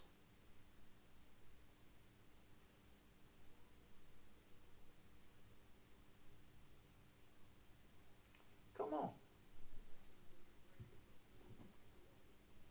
That's happening. This police officer told the citizens there that they are supposed to fear him. They're supposed to be scared of him. This police chief was searching cars, going into homes, searching homes without a warrant. And nothing happened. The white mayor, and again, Isaac ran for mayor 2 years ago. 1,800 blacks. You know how many votes he got? 100 some votes. Then about 300 some people vote out of the total 1,800. I asked him why, and I asked him what happened. And he shared with me that these individuals' houses, some of the houses, the good white people put the houses in their name. You our nigga. So we're going to put your house in our name. You need a car, Bubble? Well, Bubble, you're a good old boy. We're going to put the car. Some of them are still sharecropping. In 2022, all of the industry, and there's no real jobs in Lexington, but all of the surrounding areas,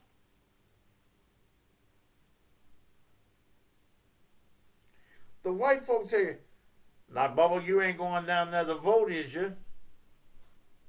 No, sir. No, sir. I ain't. No, sir. I'm going to be right here. I'm going to be at the house. Well, boy, you make sure you do now. Yes, sir. Yes, sir. I'm going to be right there at the house.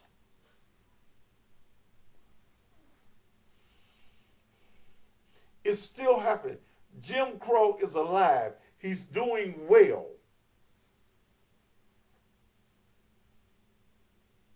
In Lexington, Mississippi. Last night, one of the aldermen that voted to get rid of Dobbins, and I believe it's 4 blacks and 1 white.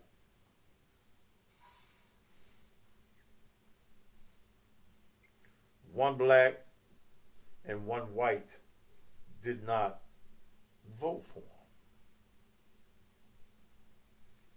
Yeah. Handkerchief head Negroes. Charlie Earl, that was the black man that didn't vote for him, is named Charlie Earl Simmons.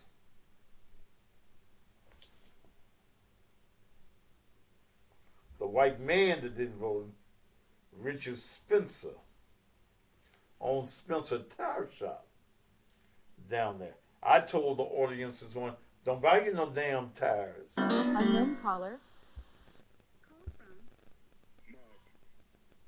I don't want to talk to anybody from LaGrange, Tennessee. And I will not be taking your call. One of the blacks that voted for, one of the men that voted to get rid of him went to work last night. He worked for a white funeral home in Lexington. The white folk at the funeral home had already heard Kosciuszko, Mississippi. This must be him.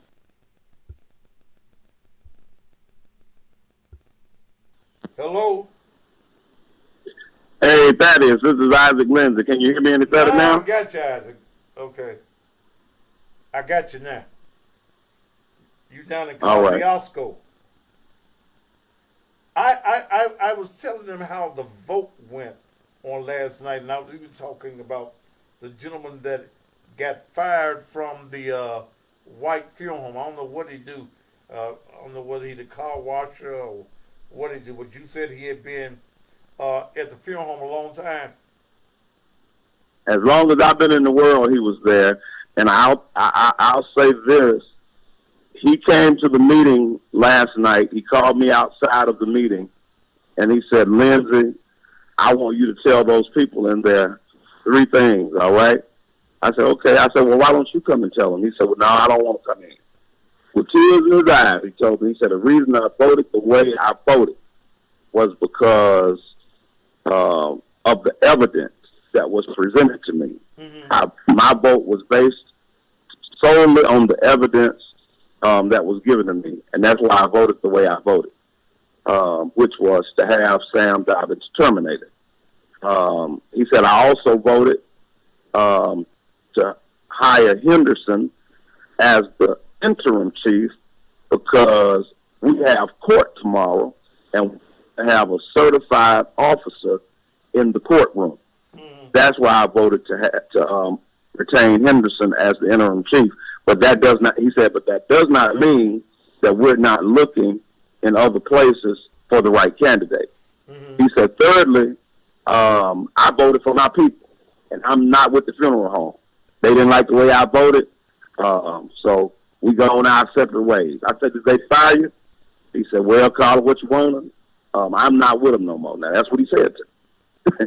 And so I went back into the meeting, and I told the audience, and if anybody is on this live that was there last night, in fact, they can go back and look at it on my live, and you'll see I said verbatim what he had said to me. So this morning, I made a post, and, well, first of all, you and I talked about it on your radio show first. We exposed it on the radio show that he was terminated by the funeral home, and then I made a Facebook post about it and put his picture up and explained the situation. And within an hour of me making the post, I got a call from Anthony Brown, and he said, hey, man, you need to take that post down because Walter Earl was at work. I said, what? He said, yeah, you should take that post down because Walter Earl is at work right now. I said, well, I told him, I said, well, I'm not going to take the post down. I said, because then it would make it seem like I told a lie. And I know what Walter Earl looked me in my eyes and told me on last night. I said, now what I'll do is say that the funeral home has called him back. I said, but I'm not going to take that post down. And he said, well, you don't want to open up yourself for a lawsuit. I said, well, Brown, I said, the good thing about me is I'm not broke. I said, if I get sued, I can pay a lawyer. I said, I got the retainer already ready. So I hung up with him, and then somebody else called me and said that Walter Earl is working. And then I think I looked on Chad Barnes' Facebook page. He made a video. He went by there to verify it, and he made a video with Walter Earl while he was at work. And he said he was working. So a few minutes later, I got another call from somebody saying he was at work. We'll make a long story short, this evening, later this afternoon, as the day progressed, the owner, Dudley Farmer of Southern Funeral Home, called me, who is a Caucasian gentleman, and he said, Lindsay, that's not fair what you put up. I'm really hurt reading all these comments. He said, and I hadn't done nothing wrong. He said, I didn't fire Walter Earl. He said, we had a big blowout. He said, like we always do. He said, about the way he voted. He said, but hell, he said, we cuss each other out. We have spats. He said, but I've been knowing Walter Earl since we were kids. He said, we've been arguing and fussing and fighting since we were kids. He said, but I never told him he was fired. I said, well, Mr. Farmer, Mr. Pitchford absolutely told me on last night that he was no longer with the funeral home and you all got rid of him based on the way he voted. He said, that's a lie. He said, that's not true at all. He said, did I tell him I disagreed with the way he voted? Yes. He said, I may have said a lot of other things. He said, but that's my personal opinion. It ain't got nothing to do with our business. I said, okay. He said, so I think you should take your post down. I said, well, no, I'm not going to take my post down because I know exactly what Walter Earl Pitchford said to me. I said, and I'm glad that Francine Jefferson also came outside while he was telling it to me. And also invited him to come into the meeting, and he refused. I said, so what I will do, I'll make another post, and I will make a statement saying exactly what you said, that you did not fire Walter Earl Pitchford. I said, that's what I'll do. And then the last thing he said to me was, I hope you'll do the right thing. I said, well, the right thing that I'm going to do, I'm going to put a post up saying exactly what you said. Mm-hmm. So I think it was just damage control, Pastor Thaddeus. I don't think that man would have told me that he was fired last night if he wasn't fired. Well, I don't think he would either. But I'm sure the good white people told him, see if you can get that right. You know, I go back to a conversation we had with that white guy from Florida this morning who said he likes the colored people. And you know, I stopped him dead in his track, and I wanted to go off on him, but I didn't. I said, colored people? Yes, sir. The colored people. I said, man, we're black now. Oh, okay, well, the black people. Is there in Lexington, Mississippi, an inbred hatred or an inbred feeling of superiority by white folk in Lexington? There absolutely is. That is, like I said this morning, man, everything is still separate. We have a separate school system. We still have a private white school. But now they have started accepting black students because of grant funding. How y'all got a separate school system? The white folks built their own school when the schools were integrated in the 60s, and segregation was abolished. The white folks in Lexington, I'm going to tell you what they did. They set their school on fire so black children couldn't go to it, and they also set the superintendent's office on fire. So when the new superintendent came in, he wouldn't have any records. So that's the kind of town we live in. That's what they started in the 60s. So the academy that's there, it was started because they did not want to have integration. And when you come to Lexington, that is, I think I told you this morning, you won't ever see any white children. It's white children that live in Lexington, but you'll never see them even in a store. They don't come out. The white people in Lexington make sure that they shield their children from interacting with blacks, period. You'll never see black people and white people worshiping together. I've tried to get an interfaith coalition going. I've reached out and have tried to get white pastors and black pastors to come together to do just a worship service. And I was told, I don't think my folks are ready for that. So that's just where we are in 2022, that is. Man, and somebody just asked a question on my page. Why are you still in Lexington? The reason I'm in Lexington, Thaddeus, is because, first of all, I lived in Chicago for 15 years. And I moved back to Lexington from Chicago because my grandmother got sick with cancer, and I came back to help with her. When she passed, my grandfather grabbed my hand at the hospital, and he said, "Promise me you won't go back to Chicago.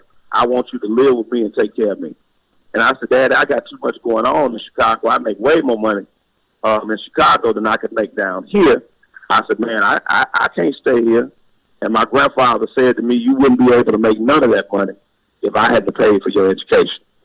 So I decided that I would honor his wishes and take it. In fact, we were in Atlanta when my grandmother passed at Emory Hospital, and my grandfather told me, "I want you to take me home right now."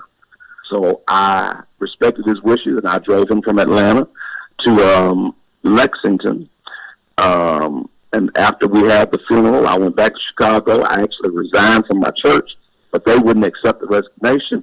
And they told me that as long as I'm taking care of my sick folks, if I came to church at least once a month in Chicago, that they would still honor me as the pastor. So that's what I've been doing since 2011, Thaddeus. So the only reason I'm in Lexington now, my father passed on last year from declining health. And now my mother, I just recently had to get my mother out of a nursing home because she had a stroke and a heart attack and couldn't do anything for herself. And we had to allow her to go into the nursing home, which was supposed to be rehabilitation. And they were supposed to give her rehab there. But every time I went to visit my mother, it seemed like she was getting sicker and sicker. She was in a depressed mode. And you've been to my house. I live in a 4-bedroom, 3-bathroom house. Nobody's there but me. All of my children are grown and gone. So I said, I called my mother's mother. I told her, I said, "I think I'm going to go and get my mother out of this nursing home." I said, because every time I go there, they don't have her face washed. They don't have her hair combed. She's in a bed that is wet. I said, and you can tell she's been laying there for hours, and nobody is seeing about my mama. I said, so I am going to get my mother out of that nursing home, and I'm going to bring her home to live with me. And that's exactly what I did. So to answer that question, the only reason I'm in Lexington is because of sick relatives. And most of my family is there. If that was not the case, I doubt very, very seriously that I would even be in Lexington. When you asked me this morning, was I going to run for mayor again, I can't even say that right now because I'm so discouraged by what's going on in Lexington. I'm so discouraged by the racism, blatant racism. And it's not just with the chief of police. People in Lexington, especially white people in Lexington, still have a superior air about themselves when it comes to dealing with African Americans or black people. We are still operating on a Jim Crow system in Lexington in 2022. And I dare anybody to call and refute me. The reason why so many people in Lexington, Thaddeus, can't stand up and speak out is because most of them, or a lot of them, I won't say most of them, but a lot of them have a house that's in their boss's name. They have a car that's in their boss's name. They have a cell phone that's in their boss's name, so their boss can track wherever they're going and see who they're talking to. That's the kind of stuff we're dealing with in Lexington. So it's a modern day form of slavery, a modern day form of Jim Crow and sharecropping. That's what we're dealing with in 2022, and it's absolutely sad. But we have to thank God for our radio station, because we're the ones that have shined lights on a lot of different things. About a year or so ago, a young lady, not a young lady, an old lady was called a nigger by a white lady in Scott's Petroleum. We did an economic boycott of Scott's Petroleum. They had never had a black person in there working. After we did the economic boycott and talked about them bad on the air, they hired 2 or 3 black people to work there. And I think they gave this lady an apology and made some concessions because the radio station was there. So it's a whole lot of things that happen in Lexington that nobody would ever even know about if it was not for our radio station, for announcers like me, Ms. Zepp, you, Shellahead, and the other brokers, Johnny Delaney, who come in and make a lot of things that are swept under the rug public. So that's what's happening, man. And it's a sad, sad situation, but it is what it is. Isaac, do you suspect, and I mentioned this as I was going off the air this morning,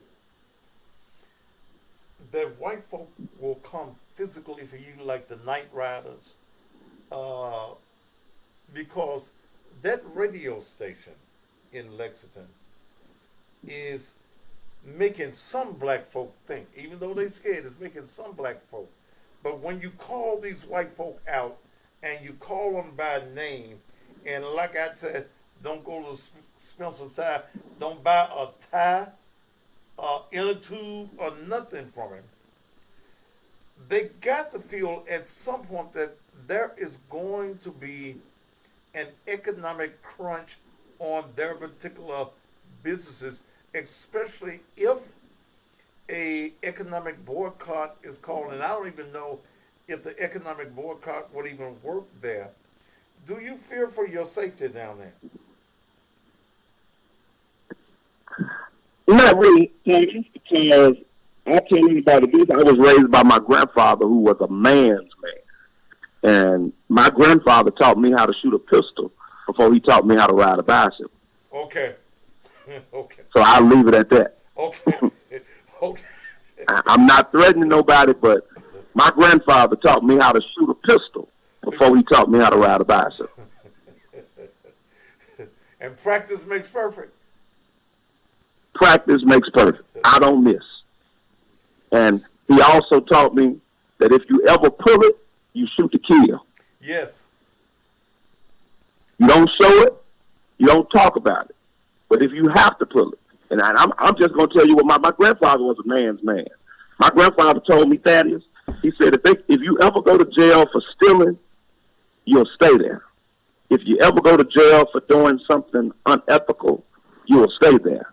He said, but if you have to kill a white man, black man, or anybody for disrespecting you as a man, he said, I'll lose my goddamn house and everything I got to come and get you. Be a man. Be a man at all times, and don't you let anybody ever make you into a coward. You say what you mean what you say, and you look a person in their eye and let them know that if they cross you, that you're not going to be no punk. So that's me, Thaddeus.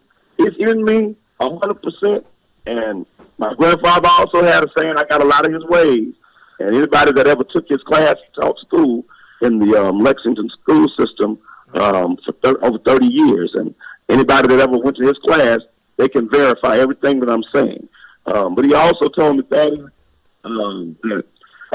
always say what you mean what you say, and if you got to fight, fight. He said, because if I hear about you being a coward somewhere and you don't speak up for yourself and you don't speak up for your people, if I ever hear of you being a punk and you don't fight the folks that you need to fight, you're going to have to fight me. So, So I had a great meeting yesterday. What's next? You've had the meeting. Sam Dobbins has been fired. What's next? Well, on last night, we also discussed, and this is a sad indictment. This is a sad indictment on our black electorate in Lexington and in Holmes County. We have a statue, a Confederate statue, that overlooks our town square. In the board meeting, maybe over a year ago, the Board of Supervisors did vote and did say they were going to take it down. It's been a year. They haven't even covered it, let alone take it down. So our next issue is to force our supervisors to take that Confederate statue off of public property, off the courthouse grounds, because that's one of the reasons that a Sam Dobbins felt like he could just do anything he wanted to do in the city of Lexington because of the ideology of that Confederacy. And at the end of the day, if you go and study that, my grandfather was a history teacher, so I know a lot about our history as well. If you go and study that Confederacy, it lost. So why do you even have a statue celebrating a war that was lost? And then the Confederate statue that's on our square, it's of an unnamed soldier. So it doesn't even have a name there. Okay. So you're not honoring a Robert E. Lee. You're not honoring any of those leaders of the Confederacy. You have an unknown soldier's statue standing on a courthouse square where the entire Holmes County Board of Supervisors is black. An all-black Board of Supervisors that could tomorrow vote and have that statue removed. For some reason, Thaddeus, they will not touch that statue. And it's sad. What? I thought, didn't you say it's already been passed that the statue should be removed? They said they've passed the measure to have it removed, but the excuse now is that they have nowhere to put it. Well, dang. The white folks funeral home, the white folks cemetery doesn't want it. That's where they said they were going to initially move it to the white folks cemetery, but they don't want it. The black cemetery, of course, does not want it. So they're saying they don't have any place to put it now. Oh, damn. And what I said, that is, and I totaled my truck last year. I really hate that I had that accident and totaled my truck. But if I would have still had my truck, I personally would go up there and throw a chain around that sucker and do as much. If I couldn't pull it down, I'd tear my truck up trying to pull it down.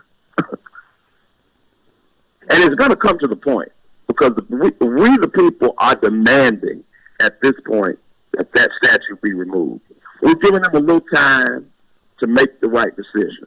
But I'm telling you on behalf of the black constituents of Holmes County, it's enough of us that are sick and tired of looking at that Confederate statue. And I'm making it publicly clear that if they don't move that statue real soon, we're going to move it. I'm going to have to come down and see that one. That's true. Man, I just I don't, like I've said on the air in the mornings, I don't understand the mindset, especially when you say you ain't got no place to put a statue. Okay, shit.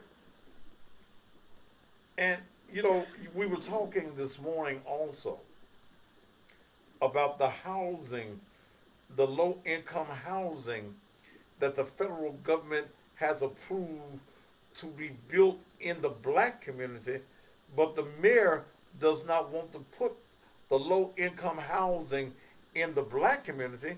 She wants to put it in her community. No, she doesn't want it at all in her community, Thaddeus. Okay. The issue is, and I have all of the paperwork, federal funding has already been approved to build affordable housing at the site where the Holmes County hospital used to be the hospital where I was born in. It's no longer there. It burned down. So there's nothing there now. So our economic development director of Holmes County, Mr. Mott, decided that he would apply to have affordable housing come to Lexington. With the help of our Congressman, Benny Thompson, it's passed. The funding is there. I have the plans for the houses on my desk at home in my office, and I'm looking at the plans. They're ready to move forward with the project. The only thing that's holding the project is the mayor is holding it up because her house is located in that area. So she does not. She wants to be the mayor of black people, but she doesn't want black people to move into her neighborhood. She doesn't want black people to move, having affordable housing and new houses built for low-income people in her neighborhood. So she's against it, and she's holding the project up. So Jim Crow is alive and well in Lexington, Mississippi. Jim Crow is absolutely alive and well. But I'm going to always do my duty, that is. I'm going to cry loud and spare not. And the other thing that's sad is how silent our black pastors have been on all of these issues. You can't get them to bring these things up. And if it wasn't for me and Zep and you and others talking on the radio about these injustices, a lot of people would not even hear about them. So we have to always, again, give praise and thanks to Donald and Kathy Lockett in Chicago, who are the owners of our stations, in Lexington, and Marion and Tommy Williams are the owners of our stations in Canton. And I also work for a 100,000 watt station, 90.1 FM in Jackson, that's owned by Wanda Evers and her family. So if it was not for the black radio stations and black media putting this information out about things that directly affect black people, we wouldn't have a clue about these things because they don't let us know about it. They don't want us to know about it. And they want to keep us saying, yeah, I saw it, no, and all that kind of stuff. Yeah. All right, Isaac, I'm going to get off this air so I can get on the radio in the morning. All right, man. It's been a joy talking to you, and we appreciate you being a part of our radio family. I'm going to still keep talking about this and talking about the sorry leadership and talking about these piss-poor-ass pastors. They want to get you tithe money on Sunday morning, but they don't want to give you information to make you not live in hell. We're going to heaven. And that is, you know what bothers them more? They're more bothered about me singing the blues as a pastor.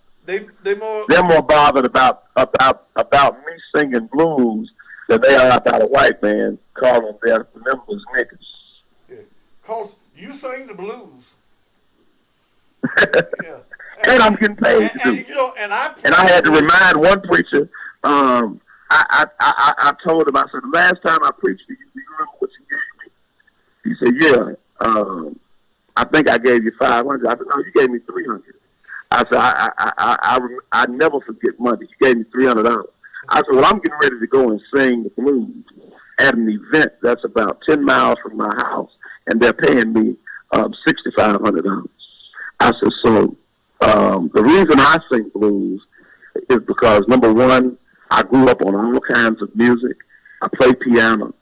I sang in the Tougaloo College concert choir, so I even know classical music. I listen to country music. I am a music connoisseur. And I told that preacher, I said, there's nothing wrong with me singing songs about love and life. It's the same thing that I preach about when I talk about things that are in the Bible.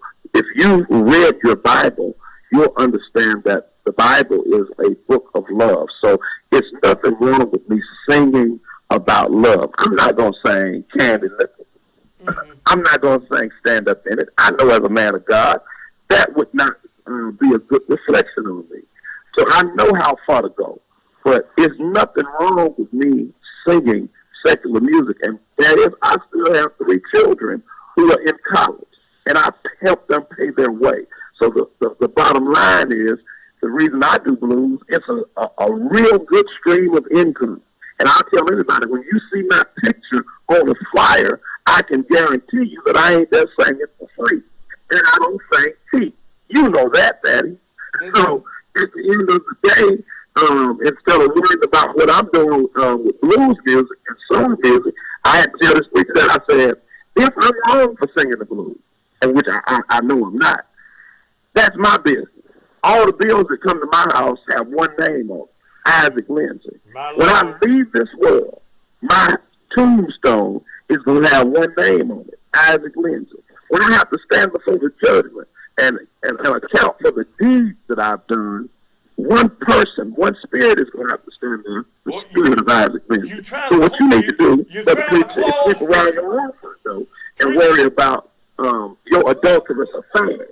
Because I can't find in the Bible where it says thou shalt not sing the blues, but I can find where it says thou shalt not commit adultery. So stop sleeping with other folks' wives and you married, and worry about your own soul salvation. Because I promise you, I got me. Well, go and close then, Pastor. Shit. Isaac, man, we'll keep this going. I'll keep doing what I do down on that end, because I know I can say some things being an independent broadcaster that you can't say. But, you know, sometimes, Isaac, you got to hurt before you heal, don't you? Don't do it, Daddy. Yes, sir. Thank you, man. I love you. I appreciate it. All right, man. Thank you, man. Tell Melanie I'm looking forward to coming to her birthday. Yes, okay. All right, man. Yeah, all right, God bless. All right, that's Brother Isaac Lindsay. Yeah. Yeah, Isaac's is a blues singer. Formerly known as A-Flame, continues to maintain his innocence despite insurmountable evidence against him.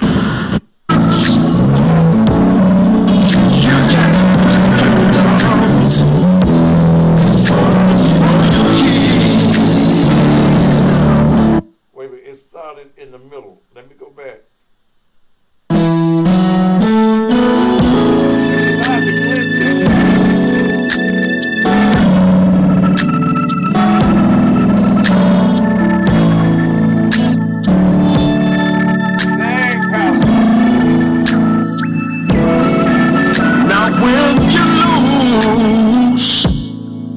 The one you love, your heart goes through changes. Oh yeah, especially when the sweet memories still hold their thrill. Oh Lord. Just when you think the pain is all gone, don't fool yourself. 'Cause here's the deal, if that's the way love works, you've got to lose before you leave.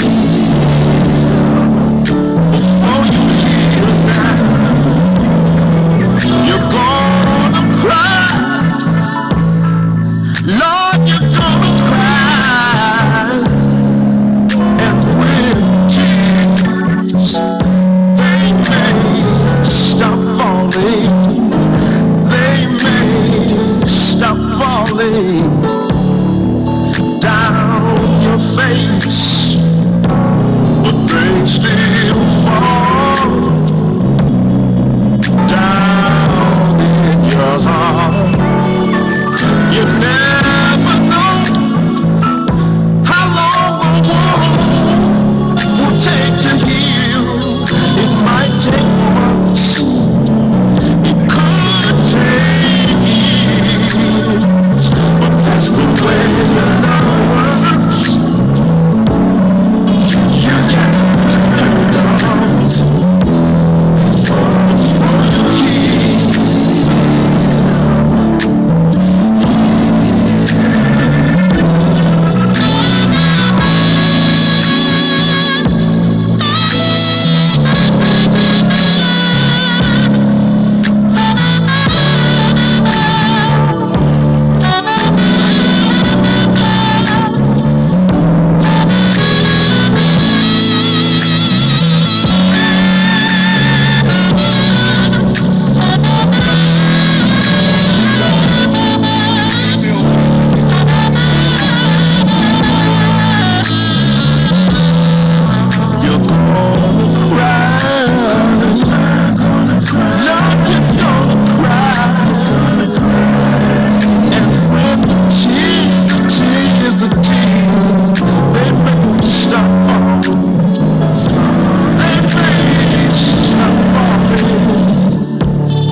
Down your face, but somebody knows they still fall down, down in your heart. You never know how long the world will take to heal. It might take months, it could take years, but that's the way love works. You got to turn it on before you heal. I got one more thing to let you know. Just when you think the pain is gone, don't fool yourself. No, no, here's the deal. If that's the way love works, you gon' have to cry sometimes. Oh no, before you heal. Sometimes it's gonna be a breakup. Sometimes it's gonna be a mess up. Sometimes it's gonna be divorce. Sometimes it's gonna be a death. Sometimes man may walk away and leave you.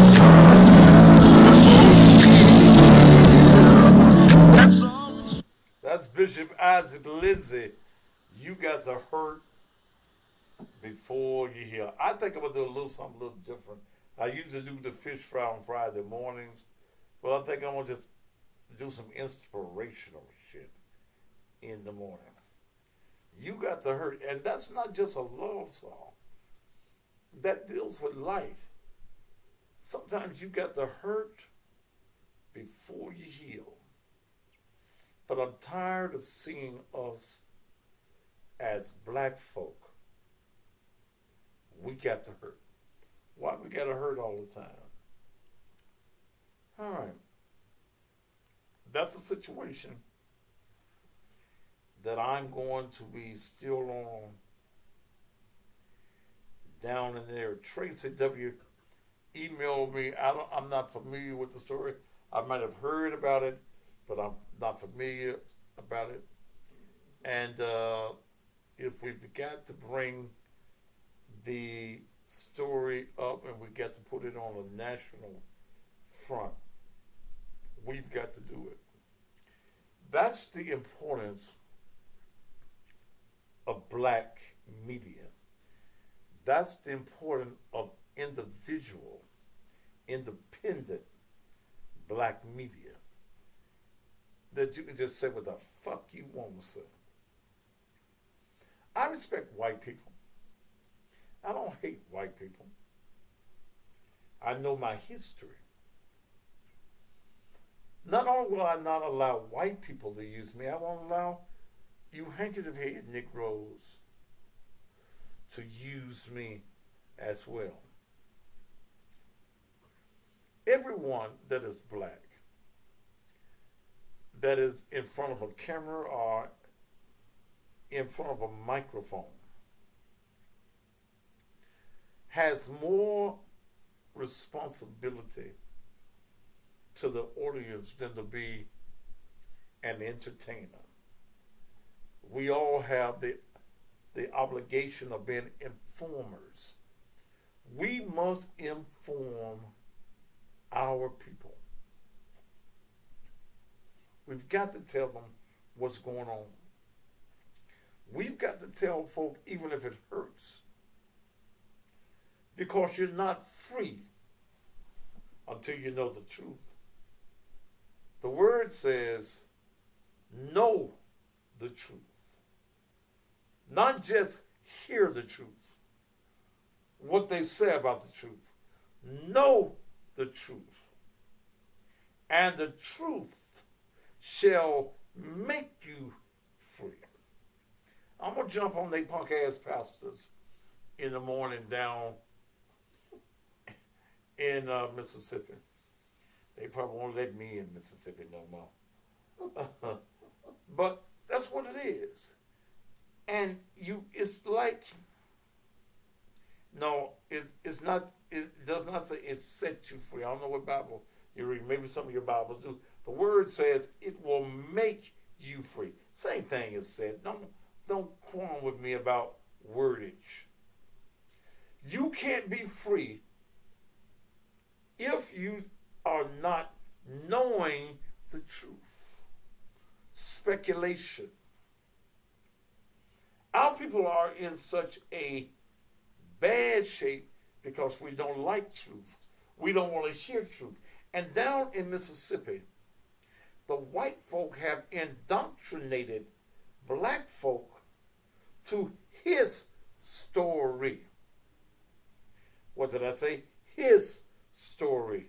Not our story, not the real story, but his story. And I'm going to stand on what I believe in to the day I close my eyes in death. I'm going to do that. Hey, by the way, for all of you who went to my Facebook page, my son was 34, had his 34th birthday on today. He's in a rehab facility in Nashville. He's got to go into another rehab facility. But thank you for your kind words, wishing him a happy birthday. And God has spared his life for the purpose that God has for him. You can't leave here before God wants you to. There is no such thing. And I have to tell church folk this, because this is one of the biggest lies that the church has taught you. He died before his time. She died before her time. God holds time. God gives and God take it away. Blessed be the name of the Lord. So Raymond could not leave here even though the doctors had clocked him out. He came back. And he ain't where he needs to be yet. But God is preparing him for something that is special. Look, I ain't gonna get to preaching on y'all. It's almost 9:30. I gotta go look at gun smoking and eat me something and drink this. My wife put some peaches in it. Praise, bless her heart. But a change can come if we as people, as we as black folk, if we can stop killing each other, misusing each other, then we can make it. I ain't gonna preach here. I ain't gonna be here tomorrow night now. It's Friday night. I ain't going to be here. Now, I'm not feeling 100, but I am going to the doctor on Monday. Yeah, Melanie selling tickets. Sell them tickets, baby. But God is good. And God did not deliver us for us to be slaves. When the children of Egypt, Israel had been released, rather, Moses had talked to them and told Pharaoh to let my people go. God took the life of Pharaoh's son. Pharaoh said, go on, get out of here. And all of the children of Israel, they left. But the enemy started thinking, I done let them all go. I done let my slaves go. I'm going to get my slaves. He gathered up his soldiers, he gathered up his army, and he went after the children of Israel. Moses was leading them. They could hear Pharaoh come, hear the chariots coming. Somebody in the crowd said, just like you're saying in Lexington, Mississippi, we should have stayed in Egypt. Pharaoh coming to get us. The master is coming to get us. We should not have left. We should have did what the master wanted us to do. Now look at us. But they didn't know that God was a part of the plan. And God always has a miracle of deliverance for you. Touch your neighbor and say, miracle of deliverance. He's got a miracle of deliverance. That's the reason he said, and I prepare a table before you in the presence of your enemies.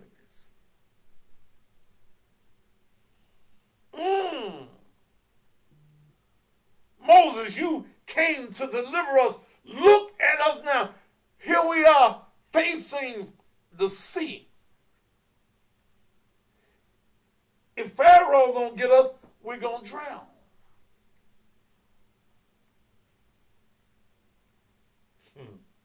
Moses stretched out the word. And the word is truth. The word is God. That's what the word says. And the word was God. He stretched out and the seas divided. You slaves in Mississippi and some of you slaves here in Memphis, you don't understand that God has a plan. And he opened up the sea. They walked through it. Here comes Pharaoh to get his slaves, not knowing that God was at work. So they gonna follow the slaves. When they got in the water,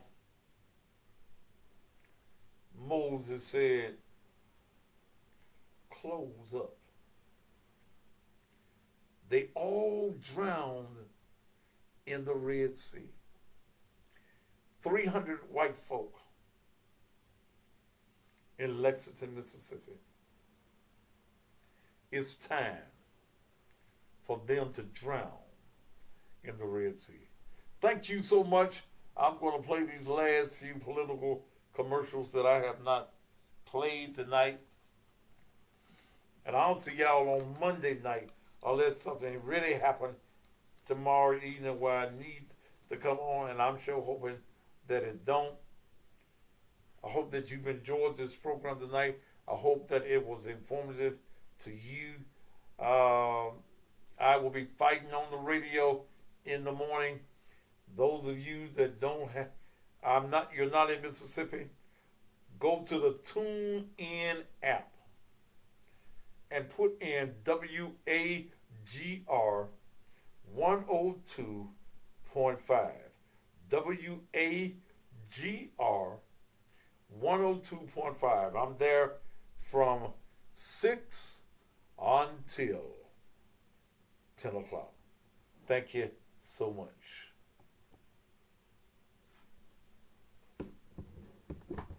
This is Thaddeus Matthews. You know, it's not often that I can say that a candidate that's running for office is truly a good person and will do exactly what they say they will do if elected.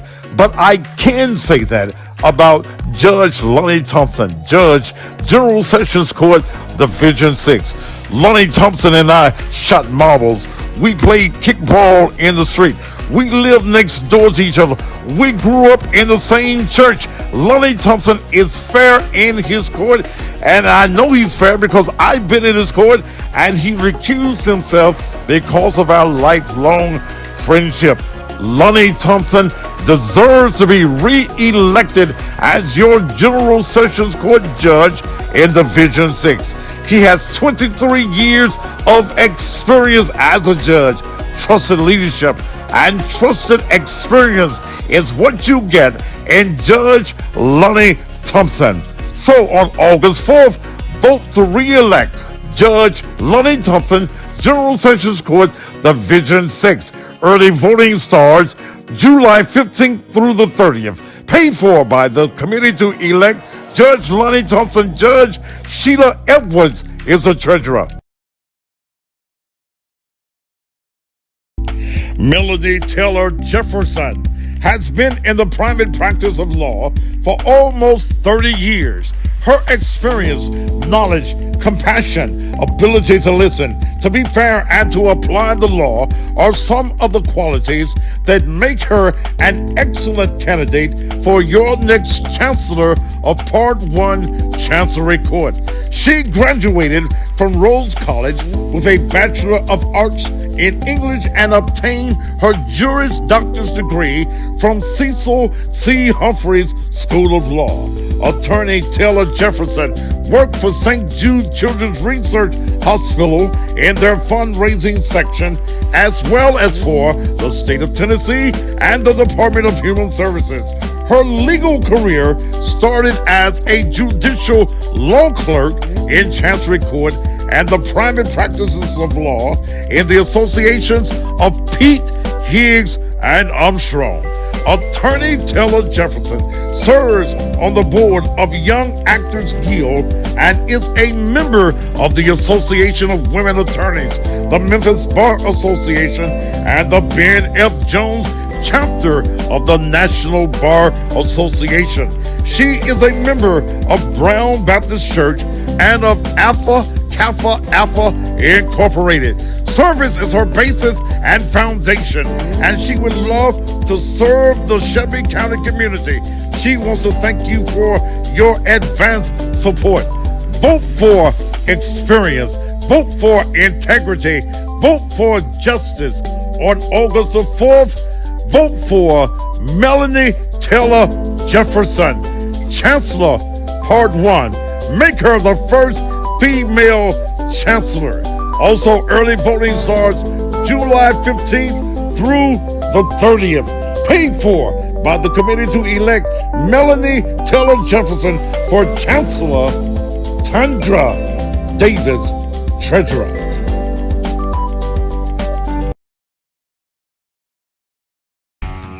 Domestic violence is an issue which has plagued the American society since its inception.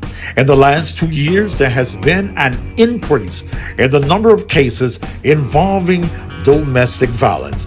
But when Kathy Anderson is elected as a General Sessions Criminal Court Judge of Division 10, she will work to stop the cycle of abuse here in Shelby County. Kathy Anderson has worked with the criminal justice system for over 2 decades, spending 27 years with the Office of the Shelby County Public Defender.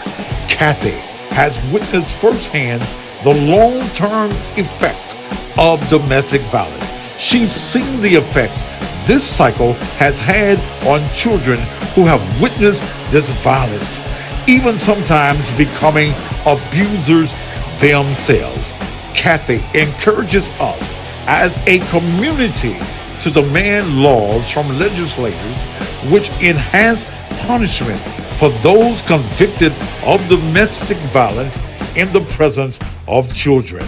As part of her candidacy, Kathy believes there is a dire need to establish a domestic violence registry.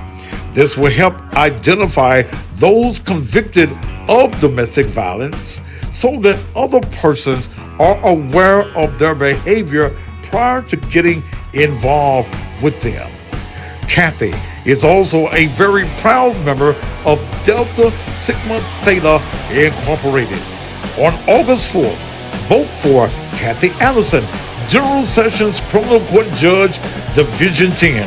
Early voting starts July 15th through the 30th. Paid for by the committee to elect Kathy Anderson Judge, Norma Lester Treasurer.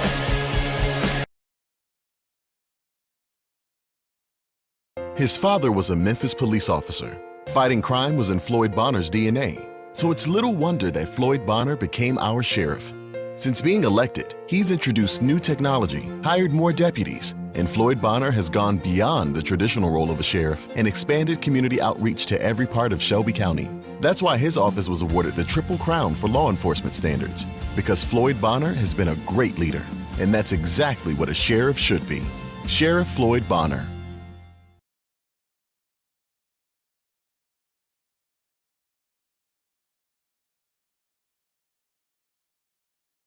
From being born in Centreford, raised in Whitehaven, graduating from Central High School, through 24 years of legal practice, I am an advocate for the community, for justice, and for equality. My name is Carlos Bibbs, and I'm an experienced attorney seeking a judgeship in Circuit Court, Division 2. Circuit Court deals with business issues, divorces, medical malpractice, and name changes, just to list a few. It's important to have experienced advocates in our courtrooms, from the counsel table to the bench. As your next circuit court judge, I will treat each litigant fairly and with respect from beginning to end. I ask each of you for your support and your vote, because together we can bring about justice and equality in our community.